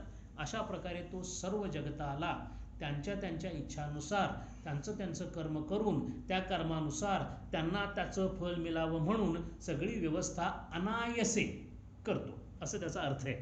आणि म्हणून मंदाताईंनी खूप छान संकल्प सांगितला होता की जे जे कर्म केलं त्या कर्माचं फल जसं मिळायला पाहिजे तसंच मिळेल, याचा न्याय करणारी देवता कोणती? ताई असं सांगतात की त्याची न्याय करणारी देवता त्वं मूलाधार स्थितोऽसि नित्यम. ते गणेशाकडे काम दिलेलं आहे. आणि तो तिथं असल्यामुळे, मूलाधारावर असल्यामुळे, त्या दोन नाड्यांवर जे सगळं काही चालतं तिथंच तो बसलेला असल्यामुळे प्रत्येक गोष्टीचा चोख बंदोबस्त ठेवण्याचं काम त्याच्याकडे दिलेलं आहे. म्हणून तो मूलाधार स्थितोऽसि नित्यम आहे, असं ताईंनी सांगितलं. तम आत्मस्थम ये अनुपश्यति धीराः तेषाः शांती उपरती शाश्वती नित्य. आता आचार्याने शांतीचा अर्थ काय लावलाय पहा. शांती उपरती. उपरती हा शब्द कसा आलाय? रत होणे आणि रत होण्यापासून बाहेर निघणे, उपरती. आणि उपरती असल्यामुळे विड्रॉल किंवा वैराग्य. विचारसागर रहस्याच्या व्याख्येप्रमाणे या जगतापासून ब्रह्मलोकापर्यंत जे जे काम्य आहे असं वाटतं, त्या वाटण्याच्या इच्छेच्या विरुद्ध केलेल्या कार्याला वैराग्य म्हणतात, अशी व्याख्या दिलेली आहे त्यांनी. फार सुंदर आणि छान व्याख्या आहे. म्हणजे कारण ब्रह्मलोकाच्या पुढे अनुभव नाही आहे.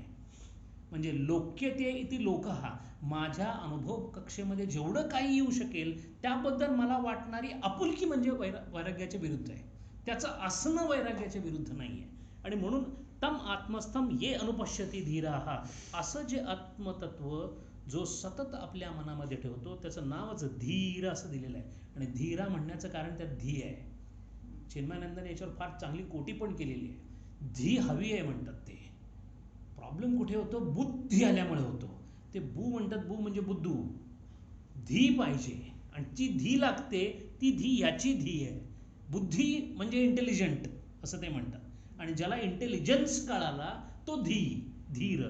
आणि म्हणून धीराः तेषाः शांती उपरती शाश्वती नित्या स्व आत्मभूतैव स्यात् न इतरेषां न यत् एव विधानम, असं हे सांगितलेलं आहे. धियम राती गृह्णाति इति धीराः, अशी धीराची व्याख्या आहे. धियम म्हणजे बुद्धी, राती म्हणजे जो बुद्धीच्या ज्ञानपूर्वक आविष्कारामध्ये सतत रत झालेला आहे. एवढ्याच एका कारणासाठी आपल्या देशाचं नाव सुद्धा भारत असंच आहे. भ म्हणजे ज्ञान, प्रकाश. भर्गो देवस्य धीमहि. भ म्हटलं की प्रकाश, प्रकाश म्हटलं की ज्ञान. आणि म्हणून भारत, जिथे ज्ञानामध्ये रत असणारी लोक आहेत अशा देशाचं नाव भारत आहे. म्हणून गीतेमध्ये बऱ्याच वेळेला अर्जुनाला, आणि जिथं जिथं ज्ञानाचा संबंध आलाय तिथे त्याला भरत असं संबोधलंय, पार्थ असं संबोधलेलं नाही. गुडाकेश वेगळ्या ठिकाणी वापरलेला आहे. प्रत्येक नावाचा संदर्भ तिथं पाहण्यासारखा आहे. भरत जिथे जिथे वापरलेला आहे तिथे तिथे एकतर आत्मतत्वाचं वर्णन चालू आहे, म्हणजे जिथे ज्ञानाचा प्रकाश अत्यंत प्रखरतेने लागणार आहे त्या त्या ठिकाणी भरत हा शब्द वापरलेला आहे.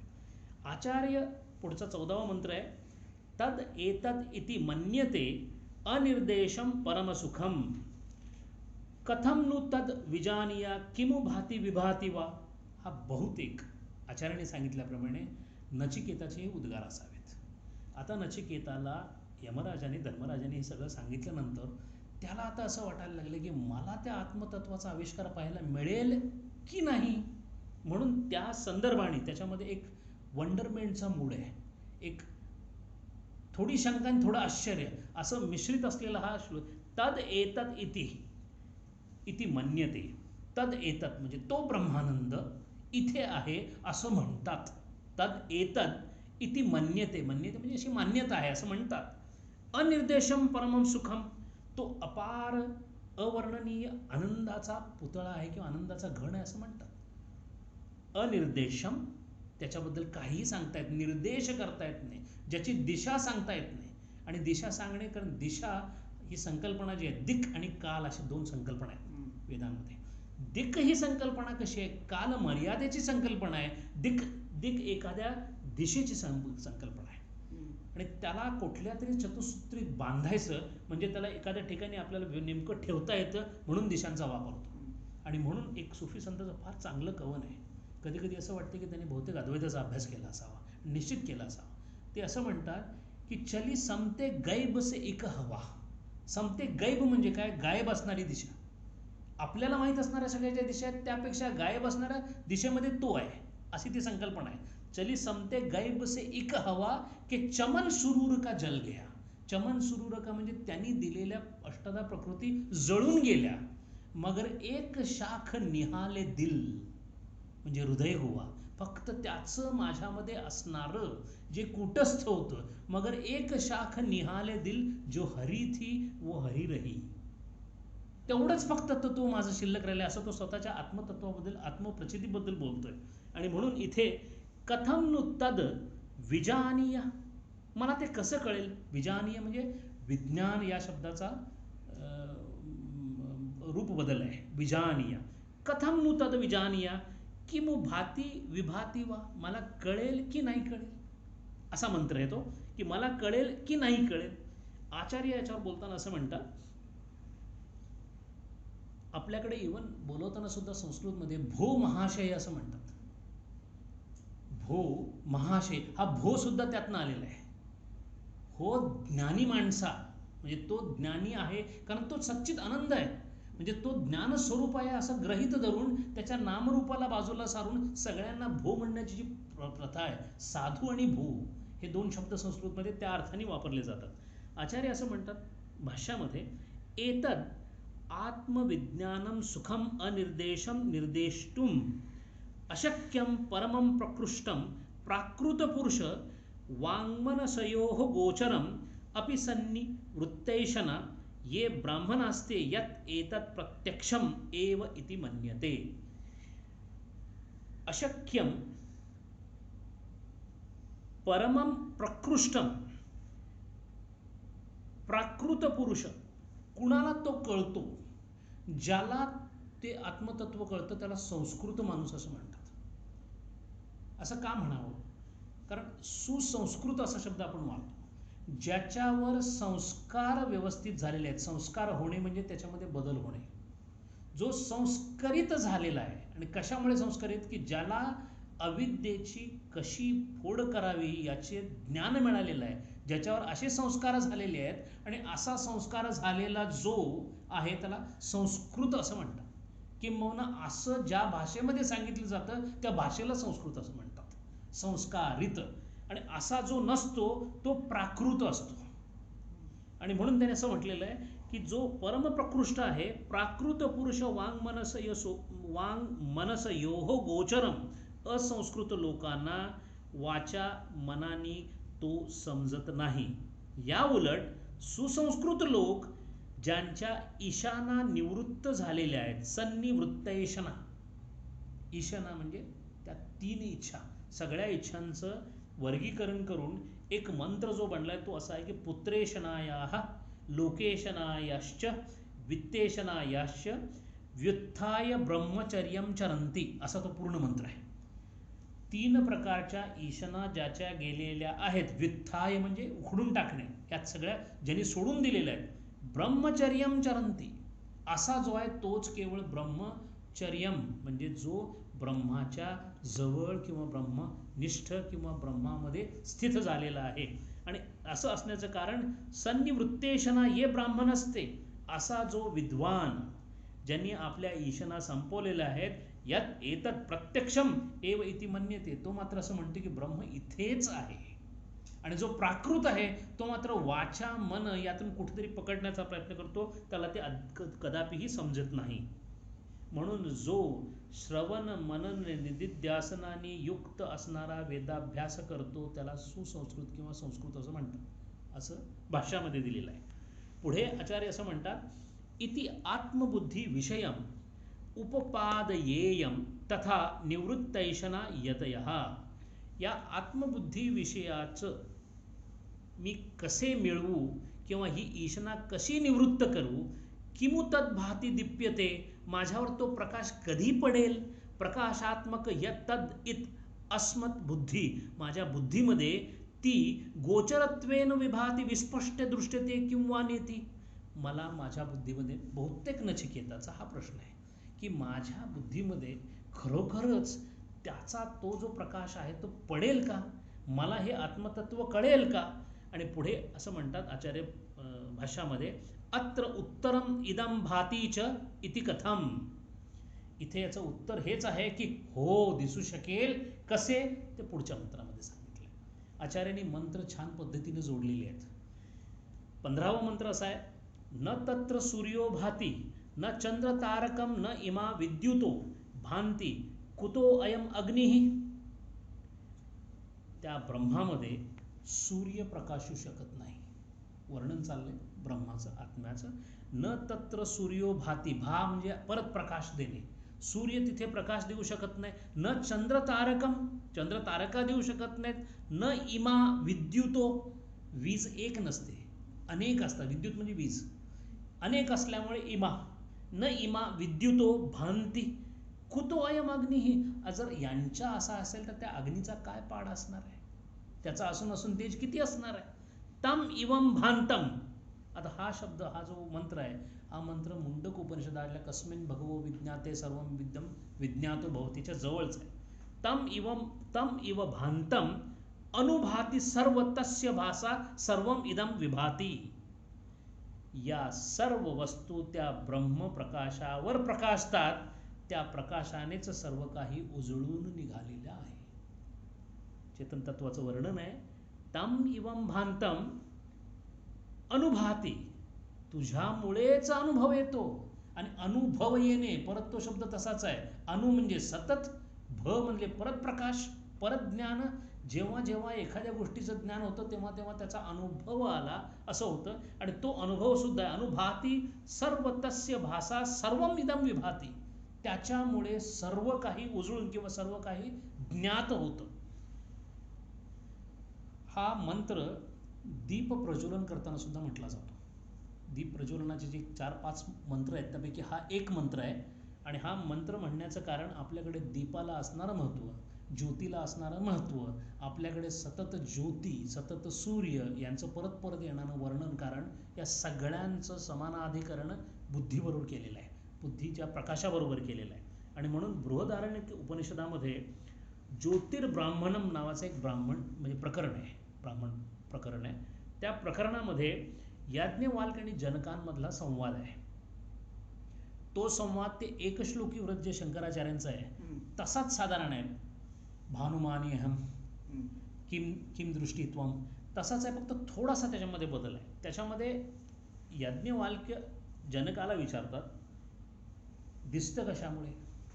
उत्तर त्याचं सूर्य असं दिलेलं आहे. सूर्य नसताना चंद्र तारका असं दिलेलं आहे. चंद्र तारका नसताना इथे अग्नी आहे, त्यामध्ये अग्नी नाही आहे, अग्नी असं आहे. पुढे ते म्हणतात हे तिन्ही नसताना इथं थोडासा बदल आहे, वाघ ज्योती असं म्हटलेलं आहे.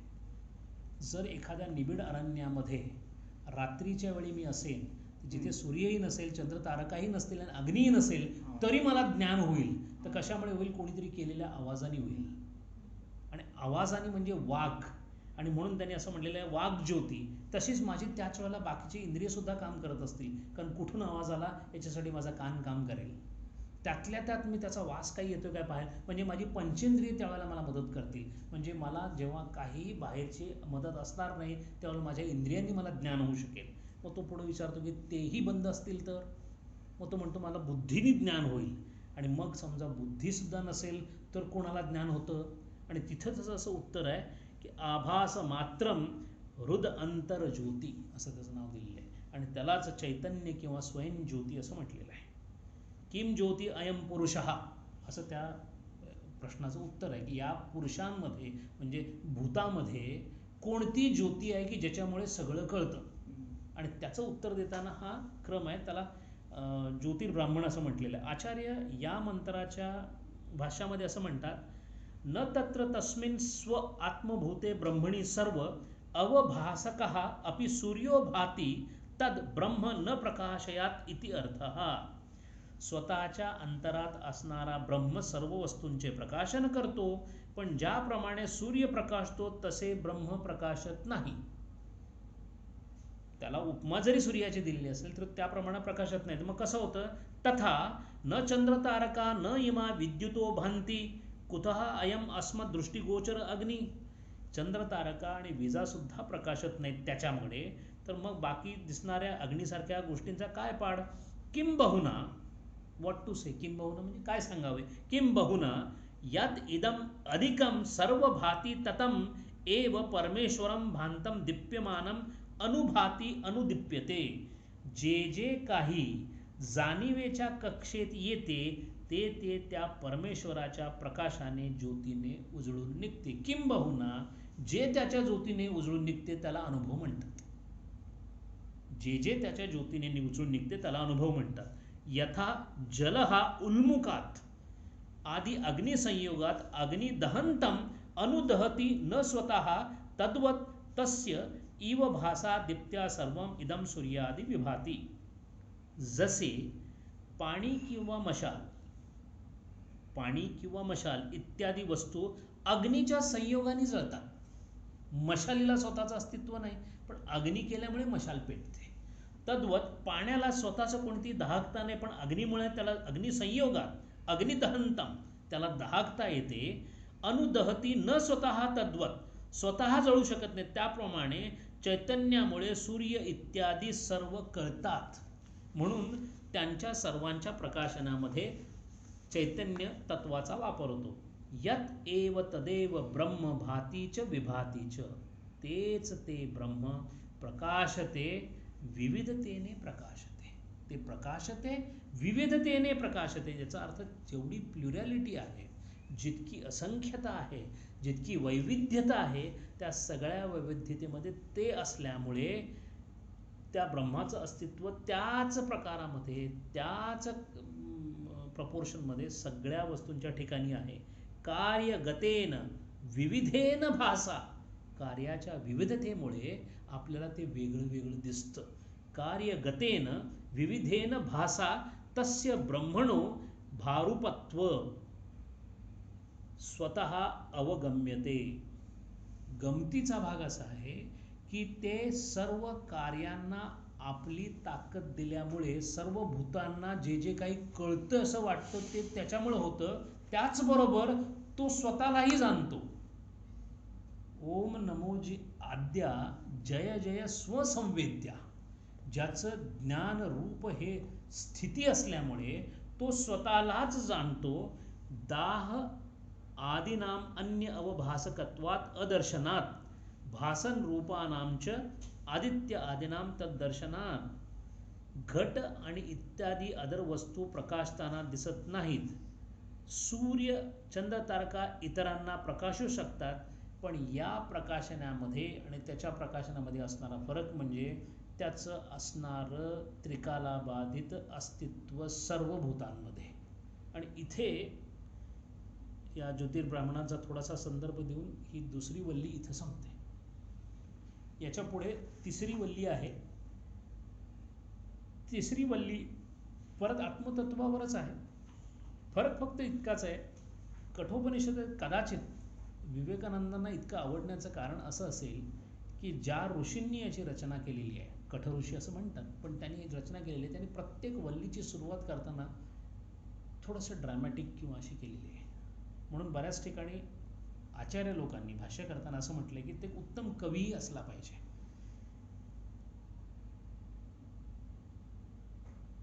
ऋतम पिबवतो अशी एका वल्लीची सुरुवात आहे की एका झाडावर 2 पक्षी आहेत, एक पितोय आणि एक फक्त पाहतोय. अशा पद्धतीने ऋतम पिबवतो करत एका ठिकाणी सुरुवात केलेली आहे. एका ठिकाणी परांची खाणी पितृणस्थ स्वसंवेद्य तिथून सुरू केलेली आहे.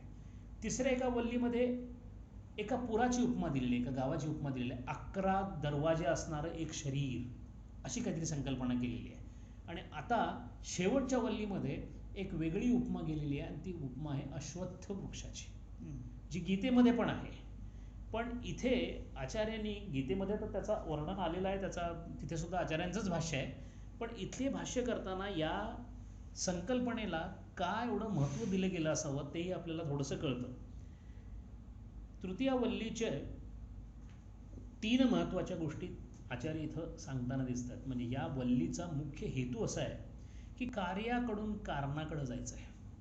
1 शेंड्याकडून मुळाची परीक्षा करायची म्हणून झाड, आणि व्यक्ताकडून अव्यक्ताकडे जायचं आहे. अशा 3 प्रकारच्या प्रवासांसाठी लागणारी जी गोष्ट आहे ते सांगताना म्हणून भाष्याच्या सुरुवातीला अवतारिका टाकलेली आहे आचार्यांनी. आचार्य म्हणतात, तुला अवधारणेन एव मुलावधारणम वृक्षस्य क्रियते लोके. तुला नावाचं एक झाड आहे, त्याचं कोणतं झाड असावं तो थोडंसं शोधायचा प्रयत्न मी केला. तुला म्हणजे सिल्क कॉटन नावाचं झाड आहे. आपल्याकडे बहुतेक शेवरीचा कापूस किंवा असं काहीतरी म्हणतात, तो खूप सॉफ्ट कापूस असतो, पण तो नॉर्मल कापूस जे बोंडानं जे कापसाचे बोंडे येतात ते काय खूप उंच झाड नसतं, पण हे मात्र झाड प्रचंड उंच असतं आणि आचार्यांच्या वेळी तर ते नक्कीच होतं. आणि त्या झाडाच्या त्याला अशी फळं आल्यासारखी येतात आणि ती फळं फुटतात आणि त्यातून तो कॉटन बाहेर येतो आणि तो अत्यंत मऊ असतो, सिल्क कॉटन. त्याचं मी नाव बघितलं, ते बॉम्बॅक्स सीबा म्हणून नाव आहे त्याचं, बोटॅनिकल नेम. कारण बॉम्बॅक्स मोरी म्हणजे आम्ही सिल्क, तो आमचा कामच आहे, धंदा आहे आमचा तो. बॉम्बॅक्स मोरी म्हणजे सिल्क. ज्या तुतूचं झाड जे असतं त्या तुतूच्या झाडाला तो सिल्क वर्म लागतो, तसं हा सिल्क सारखा असल्यामुळे नाव पण त्यांनी बॉम्बॅक्स सीबा असं ठेवलेलं आहे. त्याला आपल्याकडे सिल्क कॉटन म्हटलंय. त्या फुलाच्या त्या झाडाची उपमा घेतली. त्या झाडाची उपमा घेण्याचं कारण 2 आहेत. 1 त्याला हे फूल लागतं, दुसरं ते खूप उंच वाढतं आणि त्याच्या उंचीमुळे असं वाटतं की याची मुळं कुठपर्यंत गेली असती, असा एक आपल्याला थोडासा आभास होतो. त्याचा उपयोग करण्यासाठी इथे तुला अवधारणेनं एव मुलावधारणम वृक्षस्य क्रियते लोके. साधारण तुला नावाच्या झाडाला पाहून बहुतेक लोक मुलावधारणम वृक्षस्य क्रियते, त्याच्या मुळाची व्याप्ती किती, मूल अवधारण, मुळाने किती जागा व्यापली असेल याचा अंदाज त्याचा शेंडा बघून करतात. आणि पुढे ते असं म्हणतं, यथा एव त्याप्रमाणे संसार कार्य वृक्ष अवधारणेन, म्हणजे संसार वृक्षाच्या व्याप्तीकडे पाहून अवधारणेनं तन्मूलस्य ब्राह्मणः स्वरूप अवधी धारणीयश षष्ठी वल्लया आरंभते. अशा प्रकारे माझ्या समोर असणारा संसार म्हणजे जो काही जगत आहे, जे जगत बाहेर नसून माझ्या मनामध्ये आहे, त्याची व्याप्ती पाहून मला त्या जगताच्या मुळाची आठवण येऊन त्या मुळाच्या व्याप्तीकडे माझं लक्ष जावं, अशी याची पार्श्वभूमी असं आचार्य सांगतात. पहिलाच मंत्र असा आहे की ऊर्ध्वमूलो अवाक्शाखाः, ऊर्ध्वमूलो अवाक्शाखाः एषः अश्वत्थः सनातनः. हा एक असा वृक्ष आहे, तो कसा आहे, फार मोठा विरोधाभास आहे. अश्वत्थ आणि सनातन या दोन शब्द एकत्र आलेले आहेत. ना श्वः तिष्ठति इति अश्वत्थः, जो उद्या राहणार नाही त्याला अश्वत्थ म्हणतात. श्व म्हणजे उद्या, श्व आणि यह, श्व उद्या. न श्वः तिष्ठति, जो उद्या राहणार नाही त्याला अश्वत्थ म्हणतात. आणि शब्द काय वापरलाय? अश्वत्थः सनातनः, म्हणजे सतत राहणारा अश्वत्थ, असं कसं असू शकेल?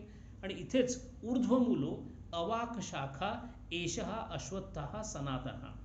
ऊर्ध्वमूलो, मुळं वर आहेत. ऊर्ध्व या शब्दावर सुद्धा आचार्यांनी खूप विचार केलेला आहे. आनंदगिरी नावाचे आचार्य आहेत, त्यांचे सुद्धा याच्याबद्दलचं भाष्य महत्त्वाचं समजलं जातं. त्यांचा अर्थ ऊर्ध्वचा उत्कृष्ट असा आहे. ऊर्ध्वमूलो म्हणजे उत्कृष्ट असणारं मूळ आहे परब्रह्माबद्दलचं, त्यांचं असं वर्णन आहे. बाकी सगळ्यांचं मात्र वर, अर्थ म्हणजे वर जाणे, आणि अवाक म्हणजे खाली जाणे. ऊर्ध्वमूलो अवाक शाखा हा एषः अश्वत्थः सनातनः. हा विरोधाभास असा त्यांनी हे केलेला आहे की जर अविद्या मानत गेली तर हा वृक्ष सनातन आहे. ज्या वेळेला अविद्याचं पडदा बाजूला जाईल त्यावेळेला मात्र तो अश्वत्थ वृक्ष आहे. म्हणून अश्वत्थ हा प्रवाह नित्यत्व आहे, अशा पद्धतीने वर्णन आहे. तदैव शुक्रम तद ब्रह्म, तदैव शुक्रम, शुक्रम म्हणजे शुद्ध, शुक्र या शब्दाचा अर्थ शुद्ध असा आहे. तदैव शुक्रम तद ब्रह्म तदैव अमृतम उच्यते. ते शुद्ध ब्रह्म, ते अमर असणारं जे आहे ते अमृत तत्व या नावाने ओळखले जाते. तस्मिन् लोकाः श्रिताः, तस्मिन् लोकाः श्रिता, तस्मिन् म्हणजे पंचमी, त्याच्यात विभक्ती आहे. तस्मिन् त्याच्यात, तस्मिन् लोकाः श्रिताः, अश्रिताः म्हणजे लोक म्हणजे कोण? अनुभव. लोक्यते इति लोकाः, येणारे सगळे अनुभव ज्याच्यामध्ये अश्रित असतात. तस्मिन् लोकाः श्रिताः सर्वे तदु नात्येति कश्चन, असं ते तत्व असून सर्वे, सगळे लोक, सर्व, एव्हरीथिंग इन द वर्ल्ड, सर्वे तदु त्याला, नात्येति ना अत्ति इति, त्याला ट्रान्सेंडेंट कोणी करू शकत नाही, म्हणजे त्याच्या पलीकडे कोणी जाऊ शकत नाही, कारण ते शेवटचं तत्व आहे. सर्वे तदु नात्येति कश्चन एतद् वै तत्, हेच ते आत्मतत्वाचं वर्णन आहे. ऊर्ध्वमूलम यत् तद विष्णोः परमं पदम अस्येति. आचार्याने सरळ सुरुवात केली की ऊर्ध्वमूल म्हणजे काय? ऊर्ध्वमूलम यत् तद विष्णोः परमं पदम अस्येति. विष्णू या शब्दाचा अर्थ ऑल परवेडिंग असा आहे, जे नेहमी सगळीकडे पसरतं आणि व्यापून टाकतं, त्याला विष्णू म्हणतात. विष्णुमय जग, विष्णुमय जग म्हणजे सर्वत्र व्यापून राहिलं म्हणजे चेतन तत्व, अशा पद्धतीचं हे मूळ आहे या झाडाचं. ऊर्ध्वम मूलम यत् तद विष्णोः परमं पदम, हे विष्णूचे परम पद आहेत. सह अयम अव्यक्तादि स्थावरांत संसार वृक्षः ऊर्ध्वमूलः. सह अयम ते अव्यक्तादि स्थावरांत, अव्यक्त म्हणजे माया, सांख्यांच्या दृष्टीनं पहिलं जन्माला आलेलं तत्व म्हणजे अव्यक्त. कारण सांख्य तत्वाप्रमाणे अव्यक्त, महत, अहंकार, गुण, सत्व, रज, तम, सत्व, मन, सत्व पंच कर्मेंद्रिय, पंच ज्ञानेंद्रिय, रज केवळ रजगुण, तम तन्मात्रा आणि पंचमहाभूत, असं सांख्यांची विस्तार आहे.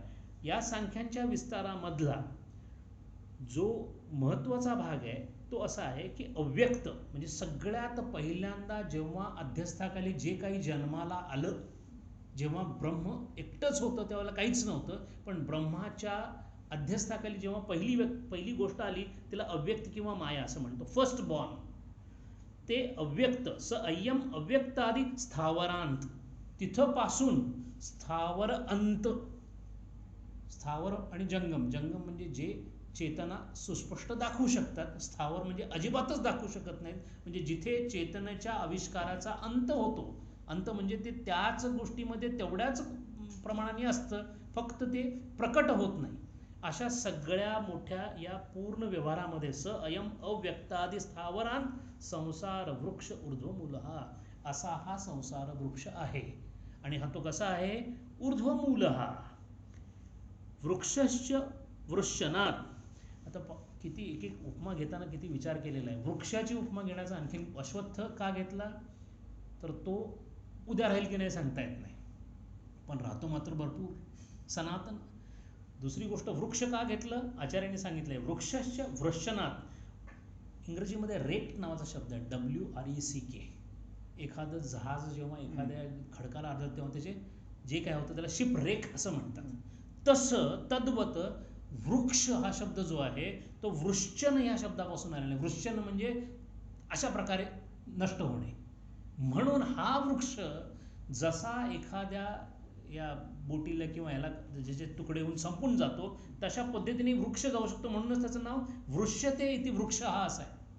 आणि म्हणून असा जो वृक्ष आहे तो कसा तोडता येईल? जर अविद्येचं बंधन तुटलं तर त्या वृक्षाची अवस्था अशी होईल.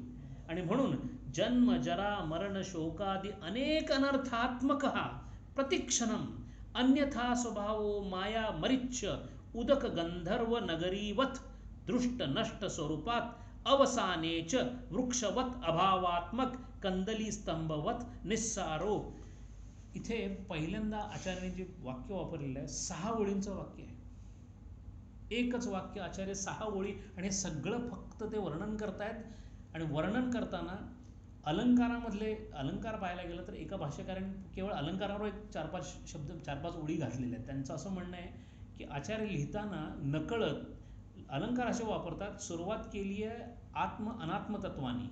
सुरुवातीला रूपक नावाचा अलंकार वापरलाय, सुरुवातीला त्यांनी उपमा नावाचा अलंकार वापरलाय, पुढे रूपक वापरले, पुढे उत्प्रेक्षा वापरले आणि पुढे अतिशयोक्ती वापरली. असं करत करत करत पुढे गेलेत. या सगळ्याचं करण्याचं कारण असं आहे की ते कसं आहे त्यासाठी काही दाखले दिलेत म्हणजे तिथं उपमा आलेली आहे.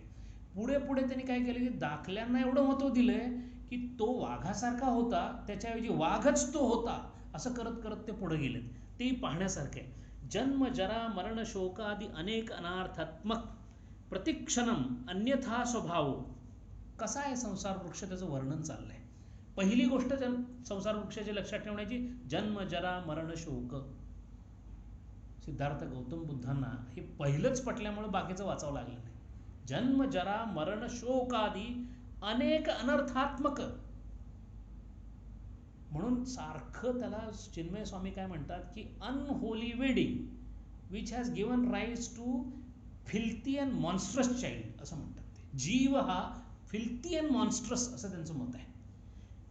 प्रकृती स्वतः काही करू शकत नाही कारण तिला काही करताच येत नाही, तिच्याकडे ती ताकदच नाही. पुरुषाला सगळी ताकद आहे पण करायची इच्छा नाही.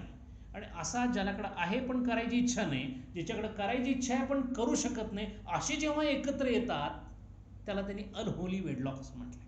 अशा या अनहोली वेडलॉकमुळं झालेलं जे बाळ आहे जीव तो फिल्थी आणि मॉन्स्ट्रस असण्याचं कारणच असं आहे. जन्म जरा मरण शोकाने तो त्रस्त आहे.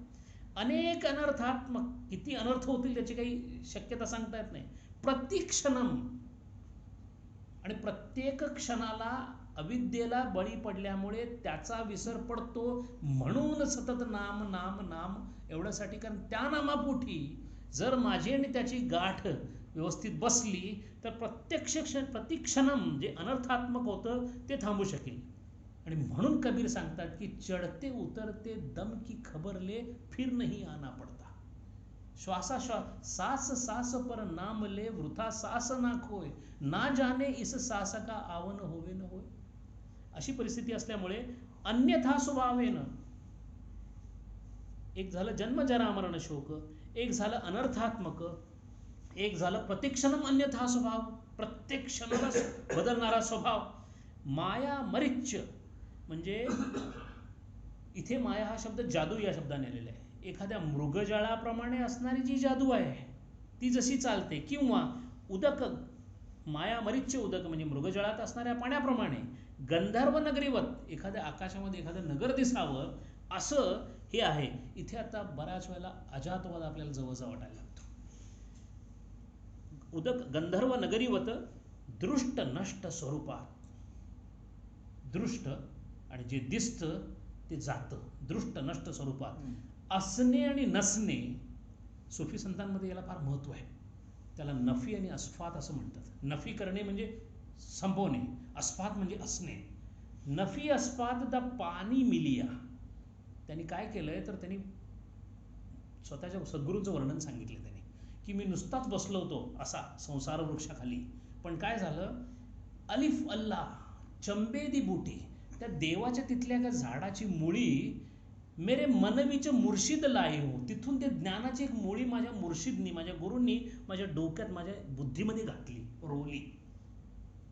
अलिफ अल्लाह चंबे दी बूटी मेरे मन विच मुर्शिद लाई हूं, नफी अस्वाद दा पारा मिलिया. असणे आणि नसणे या दोन्ही गोष्टींचा पाणी चढवलेलं असा संसार वृक्ष मला लगेच दिसायला लागला. नफी अस्वाद दा पाणी मिलिया, हर रगे हर जाई हूं. जिकडे बघेल तिकडे आता मला ते दिसायला लागलं, आहे नाही आहे नाही. आणि अशी परिस्थिती जेव्हा असते तेव्हा काय होतं तर दृष्ट नष्ट स्वरूपात अवसानेच वृक्षवत अभावात कंदली स्तंभवत, एखाद्या केळाच्या खोडाप्रमाणे, ज्याचं केळ काढून झालेलं आहे, एकदा त्याचं केळ काढून म्हणजे त्याच्यामध्ये कोणत्याही प्रकारचा निस्सार रस राहिलेला नाही आहे. कंदली स्तंभवात निस्सारो अनेक शतपाखंड बुद्धिविकल्पास्पद. आता काय झालं की ह्या संसार वृक्ष असा आहे, तयार झाल्याबरोबर सगळ्यांच्या काहींच्या मनामध्ये प्रश्न पण आला, हे कसं झालं, आणि हे कसं झालं म्हणून त्यांनी आपली आपली मतं मांडायला सुरुवात केली. आणि म्हणून त्याला आचार्यांनी सांगितले शतपाखंडी. कुणालाही कळालं नाही की हे नेमकं कसं आहे. आणि म्हणून पाखंड म्हणजे हा शब्द आलेला आहे डॉगमॅटिक, जगाबद्दल जगताबद्दल स्वतःचं असणारं मत, स्वतःचं असणारं तत्वज्ञान, आणि तेच तत्वज्ञान खरं असं जो इन्सिस्ट करतो त्याला पाखंडी असं म्हणतात. आणि त्याची उदाहरणं देताना असं दिलेले आहेत, आरंभवाद, परिणामवाद, शून्यवाद. जग कसं झालं तर म्हणे सगळे अणू होते, ते अणू एकत्र आले आणि तिथून सुरुवात झालं. म्हणजे matter was first, spirit was later असं म्हणणारे सुद्धा लोक आहेत. आरंभवाद. परिणामवाद, नाही काहीतरी अगोदर होतं त्याचा परिणाम म्हणून हे जग झालेलं आहे, हा परिणामवाद आहे. आणि बुद्धांचा असा वाद आहे की आत्ताही काही नाही, अगोदरही काही नव्हतं आणि नंतरही काही नसतं, सगळीकडे फक्त शून्यच असतं, शून्यवाद. या तिन्ही मतांचा खंडन करणारे आचार्य आहेत ते मात्र त्यांना पाखंडी असं म्हणतात. शतपाखंड बुद्धिविकल्पास्पद, बुद्धीत आलेले सगळे विकल्प आहेत. तत्व विजिज्ञासुभी, तत्वाचा जिज्ञासूंच्या बाबतीत काय झालं, अनिर्धारित, त्यांचा कोणताही निर्धार झाला नाही की हे संसार वृक्ष नेमका कसा आहे, इदम तत्व कसं आहे, इदम तत्व. पुढे मात्र काय झालं, फक्त एकाला ते कळालं, कोणाला, वेदांत निर्धारित परब्रह्म मूल सारो अविद्या काम कर्मा अव्यक्त बीज प्रभावो अपरब्रह्म विज्ञान क्रियाशक्ती द्वयात्मक हिरण्य गर्भांकुर. फक्त वेदांताने या संपूर्ण संसार वृक्षाला नेमकं ओळखून त्याचं वर्णन सांगायला सुरुवात केली. अव्यक्त बीज प्रभावो, अव्यक्त म्हणजे महत्त्व म्हणजे माया, बीज प्रभावो तिच्या बीजरूपी असणाऱ्या त्या मायेमुळे, तिच्या प्रभावामुळे, अपर ब्रह्म विज्ञान, ते ब्रह्म केवळ तिने त्याची मदत मागितली म्हणून त्यानं आपला दशांगुलातला एक अंगुल असं म्हणतात वर्णनापोटी, म्हणजेच पराब्रह्म तिथेच राहिलं. त्यातल्या काही ब्रह्माच्या भागाने मायेच्या विस्तारासाठी आपलं देणं देऊ केलं. त्या अपराब्रह्म विज्ञान क्रियाशक्ती द्वयात्मका हिरण्य गर्भांकुर, त्याच्यातून हिरण्य गर्भ नावाचा अंकुर फुटला. बीज आलं अव्यक्ताचं, अंकुर फुटला हिरण्य गर्भाचा. आता इथे उत्प्रेक्षा म्हणजे रूपक आणि उत्प्रेक्ष दोन्ही अलंकार चालू झालेले आहेत. अविद्या कामकर्मो अव्यक्त बीज प्रभावो अपर ब्रह्म विज्ञानम क्रियाशक्ती द्वयात्मका. खरं म्हणजे तीन आहेत ललिता विस्तारामध्ये, तीन शक्ती सांगितली, इच्छाशक्ती, ज्ञानशक्ती आणि क्रियाशक्ती स्वरूपिणी, असं ललिताचं वर्णन आहे, म्हणजे देवीचं वर्णन आहे. तीन प्रकारच्या शक्ती आहेत. इथे दोन सांगण्याचं कारण असं आहे, ताईंनी सांगितल्याप्रमाणे ज्ञानशक्ती संपूर्ण त्याच्याकडे काही प्रमाणात आपल्याकडे आहे, इच्छाशक्ती त्यांनी सगळ्यांनाच देऊन टाकलेली आहे, कार्यशक्ती त्यांनी सगळ्यांनाच देऊन टाकलेली आहे. मंदाताई असं म्हणतात की ज्ञानशक्ती देताना काहींना दिलेली आहे, काहींनी दिलेली नाही आहे. आणि त्याच्यातच पुढे त्यांनी छोटासा विनोदी असा केला की कठोपनिषद समजलं तर ज्ञानशक्ती दिलेली असं समजायचं, असं त्या म्हणतात. अशा तीन शक्ती आहेत. इथे मात्र दोन शक्तींचा उल्लेख आचार्यांनी केला, क्रियाशक्ती द्वयात्मकः. याचं कारण कदाचित असं असावं की इच्छाशक्ती इच्छाशक्ती आणि क्रियाशक्ती ह्या अभेद्य आहेत, जवळच आहेत. जिथे इच्छा तिथे कार्य, कारण त्याशिवाय त्या इच्छेला इच्छा म्हणता येत नाही. आणि इच्छा आणि कार्यशक्ती एकत्र केल्यामुळे क्रियाशक्ती द्वयात्मका, पण त्याचा संदर्भ मात्र तिन्ही शक्त्यांसाठी आहे. हिरण्य गर्भांकुर हा सर्व प्राणी लिंग भेद स्कंध. हिरण्यगर्भ नावाचा, हिरण्यगर्भ म्हणजे सूक्ष्म शरीर, विराट म्हणजे स्थूल शरीर. आपल्या स्थूल शरीराशी समांतर असं विराट शरीर, आपल्या सूक्ष्म शरीराशी समांतर असं हिरण्यगर्भ, हे माझं नंतर त्याचं पहिल्यांदा मायेचं, म्हणून मायेमध्ये आलेला हिरण्यगर्भाचा अंकुर, ज्या बीजापासून आला त्या अव्यक्ताला, ज्याची जोड लाभली ते अपराब्रह्म. अशा पद्धतीने केवळ वेदांतानी या संसार वृक्षाची व्यवस्थित रचना करून सांगितलेली आहे, असं आचार्य आता सांगतात. त्यापूर्वी वृक्ष म्हणजे नेमकं काय, त्याची शाखा खाली आणि मुळं वर का, त्याला वृक्ष का म्हणावं, अश्वत्थ या नावाने त्या वृक्षाला का बोललं, आणि त्या अश्वत्थ वृक्षाला सनातन असं सुद्धा का म्हटलं, इतकं वर्णन इथे आलेलं आहे. राहिलेला भाग अजूनही त्यांच्या 6 ओळीच्या, एका ओळीचे जे 6 ओळी आहेत त्यातल्या 2 ओळी झाल्या, अजून 4 ओळी आहेत, आणि या 4ही ओळींमध्ये त्या संसार वृक्षाचं त्यांनी वर्णनच सांगितलेलं आहे. त्यामुळे तो भाग आपण पुढच्या वेळेला पाहूया. साधारण दुसऱ्या वल्लीनंतर आत्मतत्वावर जबरदस्त पकड घेत घेत कठोपनिषद पुढं चाललंय. आत्मतत्वाबद्दल येणाऱ्या जितक्या मनामध्ये शंका असतील, दुर्दैवाने किंवा सुदैवाने आपल्या मनामध्ये तितक्या येत नाहीत, पण ज्याचा खरोखर अभ्यास झालेला आहे त्याला वेगळ्या वेगळ्या शंका येऊ शकतात, म्हणून वेगळ्या वेगळ्या शंकातून अशा पद्धतीने हे मंत्र सांगितलेत, असं आचार्यांच्या भाष्यावर भाष्य करणाऱ्यांनी म्हटलेलं आहे. कारण ज्याच्या ज्ञानाची पातळी जशी जशी वाढत जाईल, म्हणजे जी शंका काकांना आली असेल ती मला येऊ शकत नाही, त्यांच्या ज्ञानाची पातळी माझ्यापेक्षा जास्त आहे. काकांच्या बरोबर किंवा ताईंच्या दोघांच्या वादांमध्ये कदाचित काहीतरी तिसरी शंका येऊ शकेल. अशा येणाऱ्या सगळ्या शंकांचं उत्तर आचार्यांच्या भाष्यामध्ये आहे, असं आचार्यांच्या भाष्यावर ज्यांनी भाष्य केलं त्यांनी म्हटलेलं आहे. म्हणून यातले बरेचशा संकल्पना आपल्याला शंका नसल्यामुळे नवीन वाटतात, ज्याला शंका आहे त्याला मात्र विचारांती त्याचं उत्तरही मिळून जातं. अशा पद्धतीने हे वर्णन आहे. हरि ओम. ओम पूर्णमदं पूर्णमिदं पूर्णात् पूर्णमुदच्यते पूर्णस्य पूर्णमादाय पूर्णमेवावशिष्यते. ओम शांती शांती शांती. तुम्ही ते शेवटी शंकांवर आणलं, मी इथला पहिल्यांदा मला कागद आणि पेन दे, मग एक शंका मी लक्षात येईल, दुसरी लक्षात येईल, नंतर वाढायला तर मी उठून कागद पेन घेऊन लिहिण्याच्या काय गत्तच नाही, शेवटी नंतर विसरून जाऊ आपण काय आपल्याला आणलंय ते. आपण हे कर्मविपाक सिद्धांताबद्दल बोलतो, तुम्ही म्हणलात की इंद्रिय जड आहेत, त्यांच्याकडे दोष जात नाही, बरोबर. मग आता कर्मविपाक जो आहे, आपण असं म्हणलं की एकोच्या म्हणजे बहु ते प्रजा हे असं झालं, म्हणजे पहिल्यांदा एकच होता तर त्यांनी त्याला स्फुरण झालं ते बहु आलं. त्या पहिल्या ह्याच्यात कर्म कुठे होतं, म्हणजे कर्मविपाकावर जर मागे मागे जर गेलो, म्हणजे काकाला काहीतरी एक शब्द म्हणतात अनवस्था स्थिती काहीतरी असं म्हणतात, तिथे अनावस्था स्थितीचा त्याला दोष येतो असं म्हणतात. अनावस्था स्थिती म्हणजे लॉ ऑफ इन्फिनाइट रिग्रेशन, मागं मागं मागं किती जायचं, आणि म्हणून त्याला 2 प्रकारे उत्तर दिलेलं आहे. एक उत्तर असं आहे की हा प्रश्न अव्याकृत आहे. अव्याकृत म्हणजे प्रश्न ज्या बुद्धीने विचारला त्या बुद्धीच्या पातळीला त्या प्रश्नाचं उत्तर मिळत नाही, आणि ज्या वेळेला त्याचं उत्तर मिळतं त्यावेळेला प्रश्न राहणार नाही, असं एक बुद्धाने दिलेलं उत्तर आहे. आणि दुसरं त्याचं उत्तर असं आहे की अनादी तो आदी आहे, आणि अनादी कालापासून हे चालूच आहे. केव्हा पहिलं कर्म सुरू झालं हा प्रश्न विचारायचा नाही किंवा विचारला जात नाही असं शास्त्रात सांगितलं, कारण ते अनादी आहे. मग जेव्हा असा तात्विकदृष्ट्या विचारला जातो की असं कसं असू शकेल कुठल्या तरी गोष्टीला, कारण त्याचं असं गंमत आहे की ज्या अनादी आणि अमुक तमुक करायला बघतोय त्या कालाला आपल्या उत्क्रांती अवस्थेमध्ये इतकं कमी महत्व दिलेलं आहे की ते परिमाणच थोडकं आहे. म्हणजे जेव्हा मी हा प्रश्न विचारतो की हे केव्हा सुरू झालं, याचा अर्थ मी कालाला गणनेत धरलं. काल गणना बाह्य सुद्धा या गोष्टी आहेत, म्हणजे जिथे कालाची सुरुवात झालेली नव्हती तेव्हा काहीतरी होतं की नाही, तो डायमेन्शनच आपल्या बुद्धीच्या बाहेरचा आहे.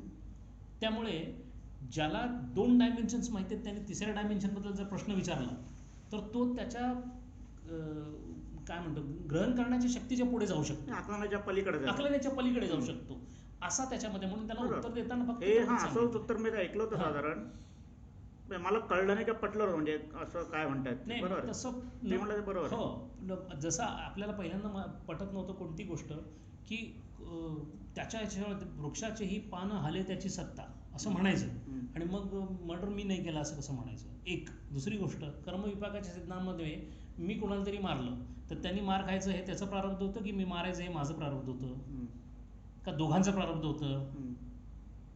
या प्रश्नांची उत्तर मिळून जातात की ज्याचं कर्मन की गती न्यारी. कबीर तर असं म्हणतात की कर्माची गती इतकी कॉम्प्लिकेटेड आहे, इतकी विचित्र आहे, ती फक्त परमेश्वरच करू जाणे. तो म्हणतो की ते म्हणतातच मूर्ख को तुम राज दियत हो पंडित बनत भिकारी. आता हे न पटण्यासारखं आहे पण आहे की नाही ऍक्च्युली असं. याचं कारणच असं आहे की जेव्हा जे जे होतं म्हणून एखाद्या गोष्टीच्या घडण्यामागे असणाऱ्या कारणांची मीमांसा जेव्हा शास्त्रामध्ये केली जाते तेव्हा काल स्थल ते जे काही मुद्दे घेतलेले आहेत त्यांनी ते इतके प्रचंड आहेत. या सगळ्यांचा सर्व समावेश झाल्यानंतर आणि म्हणून मग त्या संदर्भामध्ये असंही आपल्याला पटतं की फक्त राम म्हणा एकदा जरी म्हटलं अजामेळासारखं जरी म्हटलं ते गोष्टीतला त्याच्यातला भाग जरी सोडून दिला तरी गोष्ट एक निश्चित होते की झालेल्या प्रत्येक बदलाचा परिणाम हा माझ्यावर होतोच. त्यामुळे मी सत्संगाच्या शेवटी जरी बसलो तरी बाकीच्यांचा समजा एक 50 जन्मात होत असलं तर माझं 100 होऊ देत पण होणार. एकदा त्याच्या कानावर कानाचा आणि रामनामाचा संबंध आलेला आहे. ही संकल्पना त्याच्या मागची जी आहे ती त्याच पद्धतीची आहे. म्हणून कर्माची सुरुवात केव्हा झाली, पहिलं प्रारब्ध कुठलं, हा प्रश्न अनुत्तरितच आहे. त्याचं उत्तर नाही मिळत, लॉजिकली उत्तर नाही मिळत. तो एक प्रश्न आहे. आणि देगलूरकर महाराजांचं आपल्याकडे आता कीर्तन झालं होतं ते कर्मविपाक म्हणाले की इतकं असं नाही की तुम्ही कर्म केलं तुम्हाला फळ मिळणार, ज्या इंद्रियांनी कर्म केलं त्याला ते भोगायला लागणार असं म्हटलेलं आहे. पण मग आता ते म्हणतात की इंद्रिय जड असतात त्यांच्याकडे दोष देता येत नाही. मग हे कसं आहे? त्यांचं म्हणणं वेगळं होतं. त्यांनी एक आम पडाया बाग माझे सांगितलं होतं. त्याचं कारण त्याचं काय सांगितलं होतं त्यांनी, ज्या इंद्रियांनी ते कर्म झालेलं आहे, ज्या इंद्रियाने ते कर्म झाले त्या इंद्रियांच्या मार्फतच त्याचं रिट्रिब्युशन तुम्हाला मिळतं. इंद्रियाच्या मार्फत मिळतं. करत असताना सुद्धा इंद्रिय त्याच्यामध्ये काही करू शकत नाही आणि सफर करताना सुद्धा इंद्रियाला काही होत नाही, जीवालाच होतं. त्यामुळं फक्त त्यांचं म्हणणं काय होतं की ते इतकं परफेक्ट शास्त्र आहे असं म्हणणं होतं त्यांचं की तिथे उजवं तर उजवंच वापरलं जातं. सांगण्याचा त्यांचा हेतू तो होता. पण त्याचा अर्थ जडाला कुठून चेतना येणार आहे. आणि तसं असलं म्हणून तर जेव्हा माझं इंद्रिय काम करत असेल आणि माझं मन नसेल तर मला दूध उत्तू गेलेलं कळत नाही ना. माझं इंद्रिय काम करतच होतं ना. म्हणजे इंद्रियाला जडत्व असल्यामुळे जोपर्यंत त्याच्यामध्ये माझा लाईट नाहीये पण तोही माझा लाईट नाहीये, तोही उधारीचा प्रकाश आहे. आणि हे जर डॉक्टर काका 3 सांगतात नेहमी म्हणजे सच्चिदानंद, अस्तिभाती प्रिय आणि नामरूप. तर नामरूप हे आपलं जडामधलं झालं, बरोबर. अस्तिभाती प्रिय ईश्वरी सत्तेतलं झालं आणि सच्चिदानंद हे ब्रह्म सत्तेतलं झालं. बरोबर ना? अगदी बरोबर. ते नामरूप बघताना मला अस्तिभाती प्रिय आठवायला पाहिजे आणि त्यानंतर सच्चिदानंदाकडे प्रवास झाला. नामरूपाला कबीर म्हणतात दिल का भेद. म्हणून ते असं म्हणतात की दिल का भेद बतावे अवधू अच्छी करनी कर ले दू डाली फूल जगत के माही रहने वाला तू का तू. दिल का भेद मिटावे अवधू. हे दोन बघायचं जे चाललंय नामरूपात ते सोड. दिल का भेद मिटावे अवधू अच्छी करनी कर ले तू डाली फूल जगत के माही. डाली म्हणजे ब्रांच, फूल जगत के माही रहने वाला तू का तू. चेतन तत्व तेच आहे. हाथी में हाथी होए बैठा चिटियों में छोटो तू होय महावत ऊपर बैठा हाकन वाला तू का तू. चोरों के संग चोरी करता बदमाशों में भेड़ो तू. देवाचं वर्णन चालू आहे. चोरों में चोरी करता बदमाशों में भेड़ो तू चोरी करके जो भग जावे पकड़ने वाला तू का तू.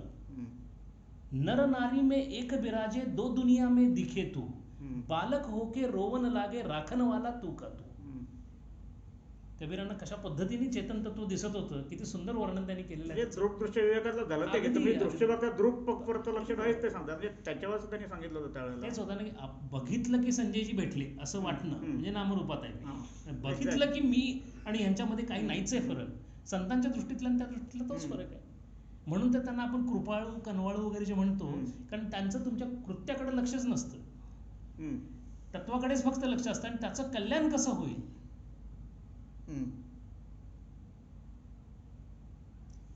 आणि आणि मी आता कसं म्हणलं की विचार आणि मोक्ष नाही असं काहीतरी आपण आता बोललो होतात मध्ये, असं एक वाक्य आलं होतं की विचाराने. नाही तो तसा नव्हता. विचाराने मोक्षापर्यंत जाता येतं, पण ती अनुभूतीची गोष्ट असल्यामुळे केवळ इंटेलेक्च्युअली आय विल ॲसिम्युलेटेड असं होत नाही.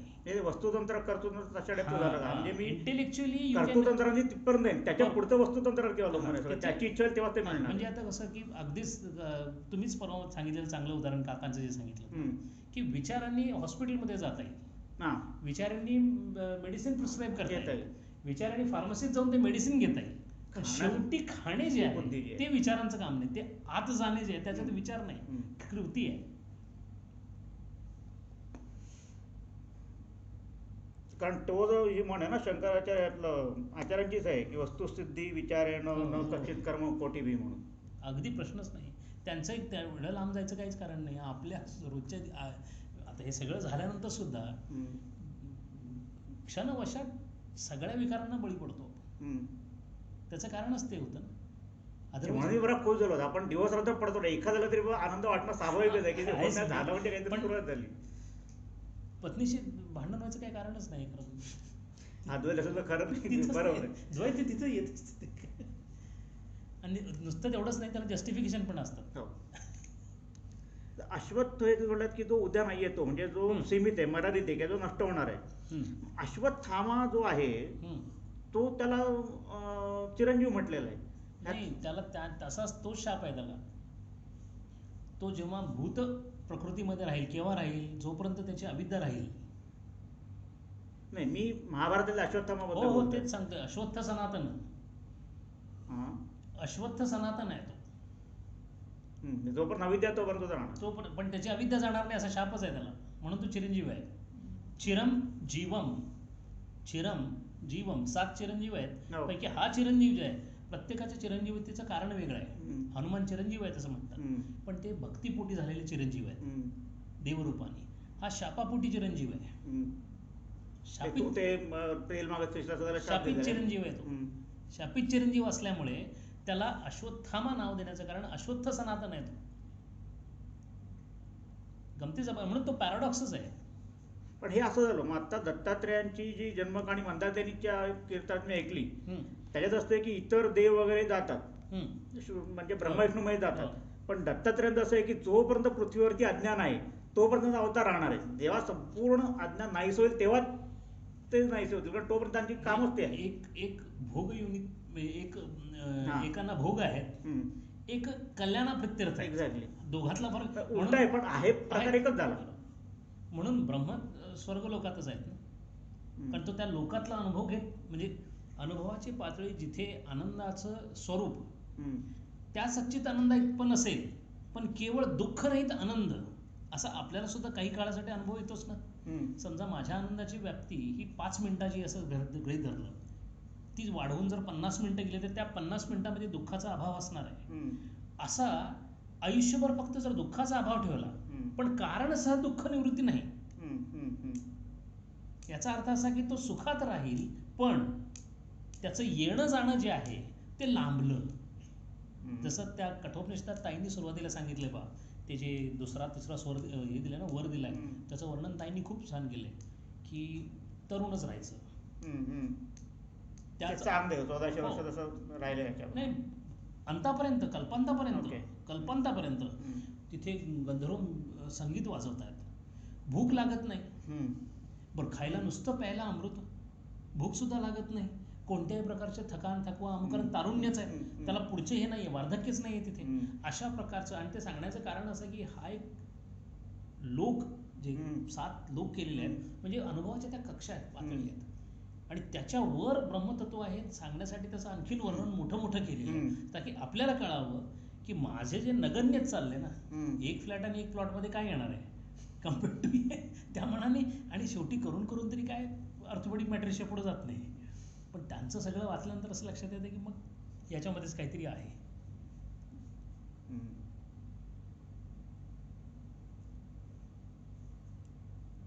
आणि श्वासावर नाम अशी एक संकल्पना, म्हणजे अलकातरीने विचारलं म्हणून मला तर नाही उत्तर नीट मिळालं किंवा मला कळलं नसेल. श्वासावरती नाम हे कसं घेता येईल, म्हणजे मी त्याला विचारलं की सोहम, जसं म्हणतात स ते होतं. आता श्रीराम जय राम जय जय राम हे तुम्ही शास्त्रार्थी कसं बसवा, मग ही संकल्पना कशी घेणार आपण? योगाची संकल्पना आहे ती, योगाची संकल्पना आहे. तुम्ही ते मला पाठवलं होतं छोटं, त्याच्यामध्ये कसं लिहिलं होतं त्यांनी की आलंबन आहे म्हणून, बरोबर आहे ना? मग आलंबन तुम्ही राम या नावाचं पूर्ण श्रीराम जयराम नावाचं कुठेही घेऊ शकता. योगांच्या बाबतीत सोहम असल्यामुळे ते त्याच्याबरोबर हे होऊ शकतं, म्हणजे मॅच होऊ शकतं. प्रश्न होणार होते, कारण त्या म्हणलं की त्याचं जप नाही करत, ते आहेत की सोहम त्याचा जप नाही बोललं ते दिलेलं त्यांनी, तो जप नाहीये. जो अजपा जपात गेलाय त्याला काही हरकतच नाही ना, कारण संपूर्ण जर त्याच ह्याच्यामध्ये तुम्ही असाल तर थोडक्यात काय झालं की तुमच्या होत असलेल्या सगळ्या ऍक्टिव्हिटीज या नामालाच पॅरलल झाल्या नाहीत का? म्हणजे आपण आता समजा जो ध्यानाला बसलाय आणि ज्याचं ध्यान लागलेलं आहे त्याचा श्वास काय करतोय, तो जो काही होत असेल श्वास तो सुद्धा अलाइन झालाच ना. म्हणजे टेक्निकली असं काही चाललेलं नाही की ते याला या उच्छ्वासाला एवढं आणि श्वासाला एवढं असं नाही. तो सहज अवस्थेत असल्यामुळं जे काही चाललंय ते सगळं त्याला अलाइन होतच चाललेलं आहे. म्हणजे त्याचं फिजिकल असणं, कारण तो तिथे नाही आहे, तो ज्या अवस्थेमध्ये आहे त्या अवस्थेमध्ये बाकीच्या गोष्टी आपोआपच त्याच्या बरोबर गेलेल्या आहेत. आताच्या ध्यानाच्या पुस्तकामध्ये असं दिलं होतं त्यांनी की जोपर्यंत तुमचं म्हणजे साधन चतुष्टय होत नाही, चित्त शुद्ध होत नाही, तेव्हा ध्यान लागणारच नाही तुमचं. मग ज्यांनी ते झालेलं नाही त्यांची स्थिती, त्यांनी किती तरी लागणार नाही, मग त्यांनी प्रयत्न करायचं का नको, का प्रश्न आहे? आता 5 विषय असतील तर एकाच विषयाचा अभ्यास करून मग दुसऱ्या असंही नाहीये, म्हणजे करायला हरकत नाही. कारण ही चर्चा सलीलच्या घरी डॉक्टर काका म्हणतातही असताना झाली होती, तेव्हा त्यांनी पण म्हटलं की मग सांगायचं नाही का कोणाला, मग प्रवचनात 1000 जण बसतात, मग त्यांच्यासमोर बोलायचं नाही. आणि ठीक आहे, कान रबडेल आज देतात, त्यांची वेळ त्याला ते उपयोगी पडेल. उलट कर्मशुद्धीसाठी जर नामाचा उपयोग करता येईल. हो, नामाची जी अपेक्षित संकल्पना आहे त्याच्याऐवजी कर्मशुद्धीला नामाचा उपयोग होऊ शकतो. मी आज दुसरं झालं, मी एक म्हणजे दुपारी काय मला ते वाचवतं, मला वाचनाचा मूड नव्हता, काहीच करणं, म्हणजे मी उतकडून ती काय पीठ पुस्तक चाळत बसलं वगैरे, हे पान बघ, तर त्याच्यामध्ये असं एक आलं होतं, म्हणजे ते माहीत नाही त्यांच्यावर ते पुस्तकाला गुरुदेव रानडेंनी काही प्रस्तावना दिलेली आहे. त्यांनी म्हटलं वैखरण घेताना आम्हाला काही अर्थच नाही, त्याचा एक फळ नाही असं ते म्हटलं. मी ते वाचले उडालोच, म्हटलं आता बंद करू आपण, असलेली श्रद्धा निघून जाईल. ते स्टँड पॉईंट बघायला पाहिजे ना. मग ते काय त्या पाहन पूजे हरी मिले मैं तो पूजू पहाड मूर्त्याच काढून टाकायला सांगितलं कबीरांनी. याचा अर्थ काय, आपण स्टेजला आपण जिथं आपल्याला स्टेजला आपल्याला हे आता संदर्भ कोणता आहे, ते काय अवस्थेने बोलतात. बरं, दुसरी गोष्ट, एखादा हुशार विद्यार्थ्याला त्यांनी समजा एखाद्या शिक्षकांनी सांगितले काय पुस्तकात काय नसतंय, याचा अर्थ काय पुस्तकं फेकायचीच नव्हे, पण त्याचा म्हणण्याचा उद्देश एवढा आहे की याच्यापेक्षा जास्त काहीतरी आहे. या दृष्टीनेच तो तसा म्हणत की ते नाम घेऊन बाकीचे म्हणजे त्यांच्या स्टेजला ते पुढचं आहे, जे आता त्यांना सुरुवातीला हेच पहिलं करायला पाहिजे. किती वेगळे वेगळे उपदेश पण आहेत. बऱ्याच वेळेला असाही उपदेश आपल्याला मिळतो, काही नसते वाचायला, काय फक्त भाव पाहिजे. तिकडे गेलं शास्त्राशिवाय काही नाही, शास्त्र पाहिजे. मग आपल्याला कळतं की शास्त्र करू की भाव करू, असं नाहीये, असं नाहीये. म्हणून जय कृष्णमूर्ती आणि गोलमोहकर महाराज बरोबर पॅराडॉक्स आहे ना.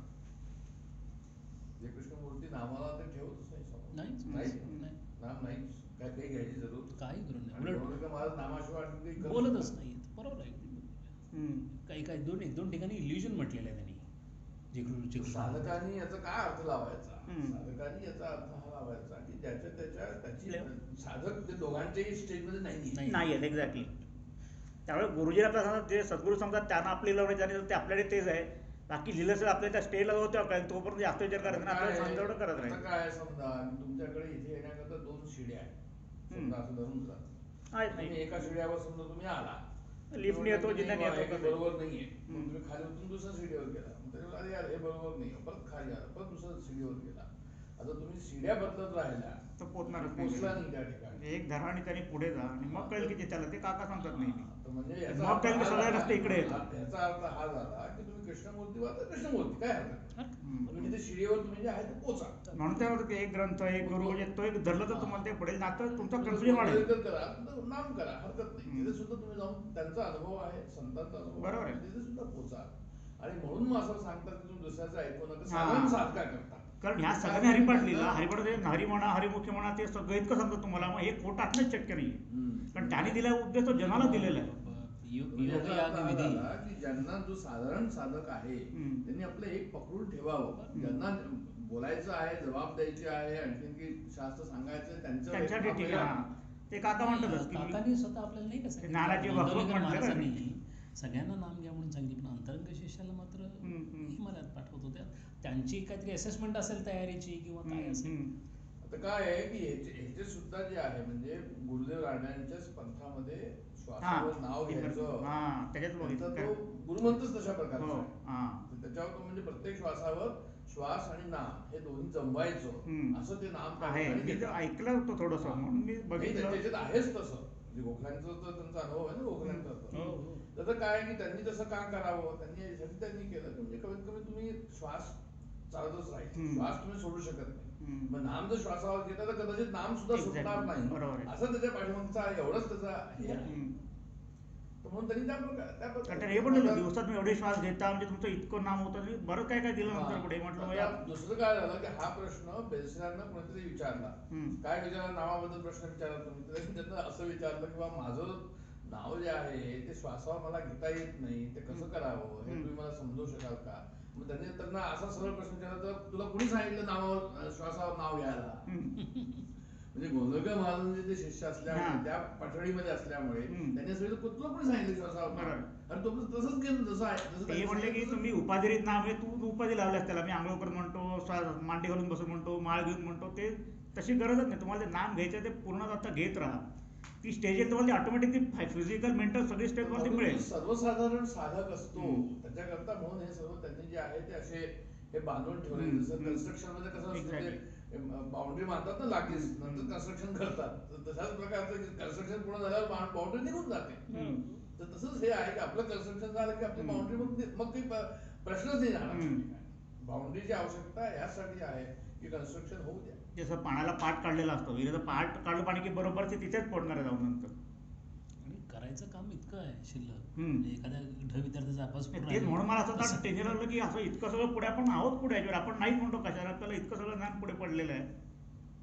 नाही, पूर्वी आमच्याकडे असं करायचे, मी खेड्यात शिकलो ना, तर 10वी मोठी परीक्षा होती त्या काळी, म्हणजे SSC म्हणायचे ते. मग ते काय करायचे तर विद्यार्थी त्यांचं काय करायचं तर त्यांना ते शिकवून पण काय जमत नाही, तर त्यांना म्हणायचे एक काम करा, एक 15-20 मुलं जी हुशार आहेत ते आता रात्री वगैरे बसून अभ्यास करतात, तुम्ही तिथे जाऊन बसा. मग काय होईल त्यांनी तर केव्हा तरी तुमच्या डोक्यामध्ये प्रकाश पडेल. आणि कारण बॅकलॉग एवढा मोठा आहे त्यामुळे करण्यासारखं काम इतकं प्रचंड आहे. अजून कर्मशुद्धी ह्या एकाच विषयावर जरी केलं कॉन्सन्ट्रेट तरी खूप करण्यासारखं आहे. म्हणून परत संत कळवळीने असं सांगतात की काहीतरी एखादं साधन तुम्ही अनुभव घ्या. बेलसरांनी सांगितलंय एक तरी ओवी अनुभव, कळवळून सांगितलं की एखादी तरी ओवी अनुभवायची आहे. तसं त्यांनी सांगितलं की अरे काहीतरी अनुभव घ्या ना, काहीतरी अनुभव येऊ द्या. काहीतरी अनुभव येऊ द्या म्हणजे मग एखादं साधन खूप पाठीमागे लागून केलं पाहिजे. आणि मग इकडे तिकडे जाऊन जे आहे ते मग आपला टाइम एक प्रकारे म्हणजे असं म्हणायला टाइम वेस्ट होतो एक प्रकारे, आयुष्यात बरोबर करतो. आणखीन एक गोष्ट तर त्यातली पॉझिटिव्हली जर बघायला तर आणखीन एक गोष्ट अशी जाणवते की कुठेतरी पूर्वजन्मी थोडं तरी पुण्य केलं असणार. अदरवाईज मंदाताई, काका, डॉक्टर साहेब आपण सहवास तरी लाभतोय, आपण शुक्रवारी येतो, ही काही थोडकी गोष्ट नाहीये. म्हणजे मी काल त्यांना तेच म्हटलं की नाही तर आपण या अशा संपर्कात आलोच नसतो म्हटलं. नाही पण हा ऋणानुबंधच आहे. हे पूर्वी बसलेलं आहे कुठेतरी म्हणून परत बसतोय. खादिले ते खावेसे वाटे, काय त्याच्याबद्दल काही नाही चालू आहे. हे म्हणतात की आपण आता प्रारब्ध म्हणजे ह्या जन्मात घेऊन आलो, आपलं जे काय संचित आहे त्यातला काही भाग, हो, पण ते संचित आहे ते जळायलाच किती जन्म राहणार. आपण ते नाही, पण प्रश्न असा नाही ते जळायपर्यंत थांबायचंच नाही ना. ते जे वेअरहाऊस आहे ना त्याची ओनरशिप गेली की ते वेअरहाऊस तिथंच राहील ना, ते संपलंच, त्याचा काही अर्थच राहिला नाही. संपलं, मग ते कोणाला द्यायचं? ते तुमच्या नावावर आहे ते, पण घ्यायला कोण नाही ना, त्याच्या नावावर संचित आहे.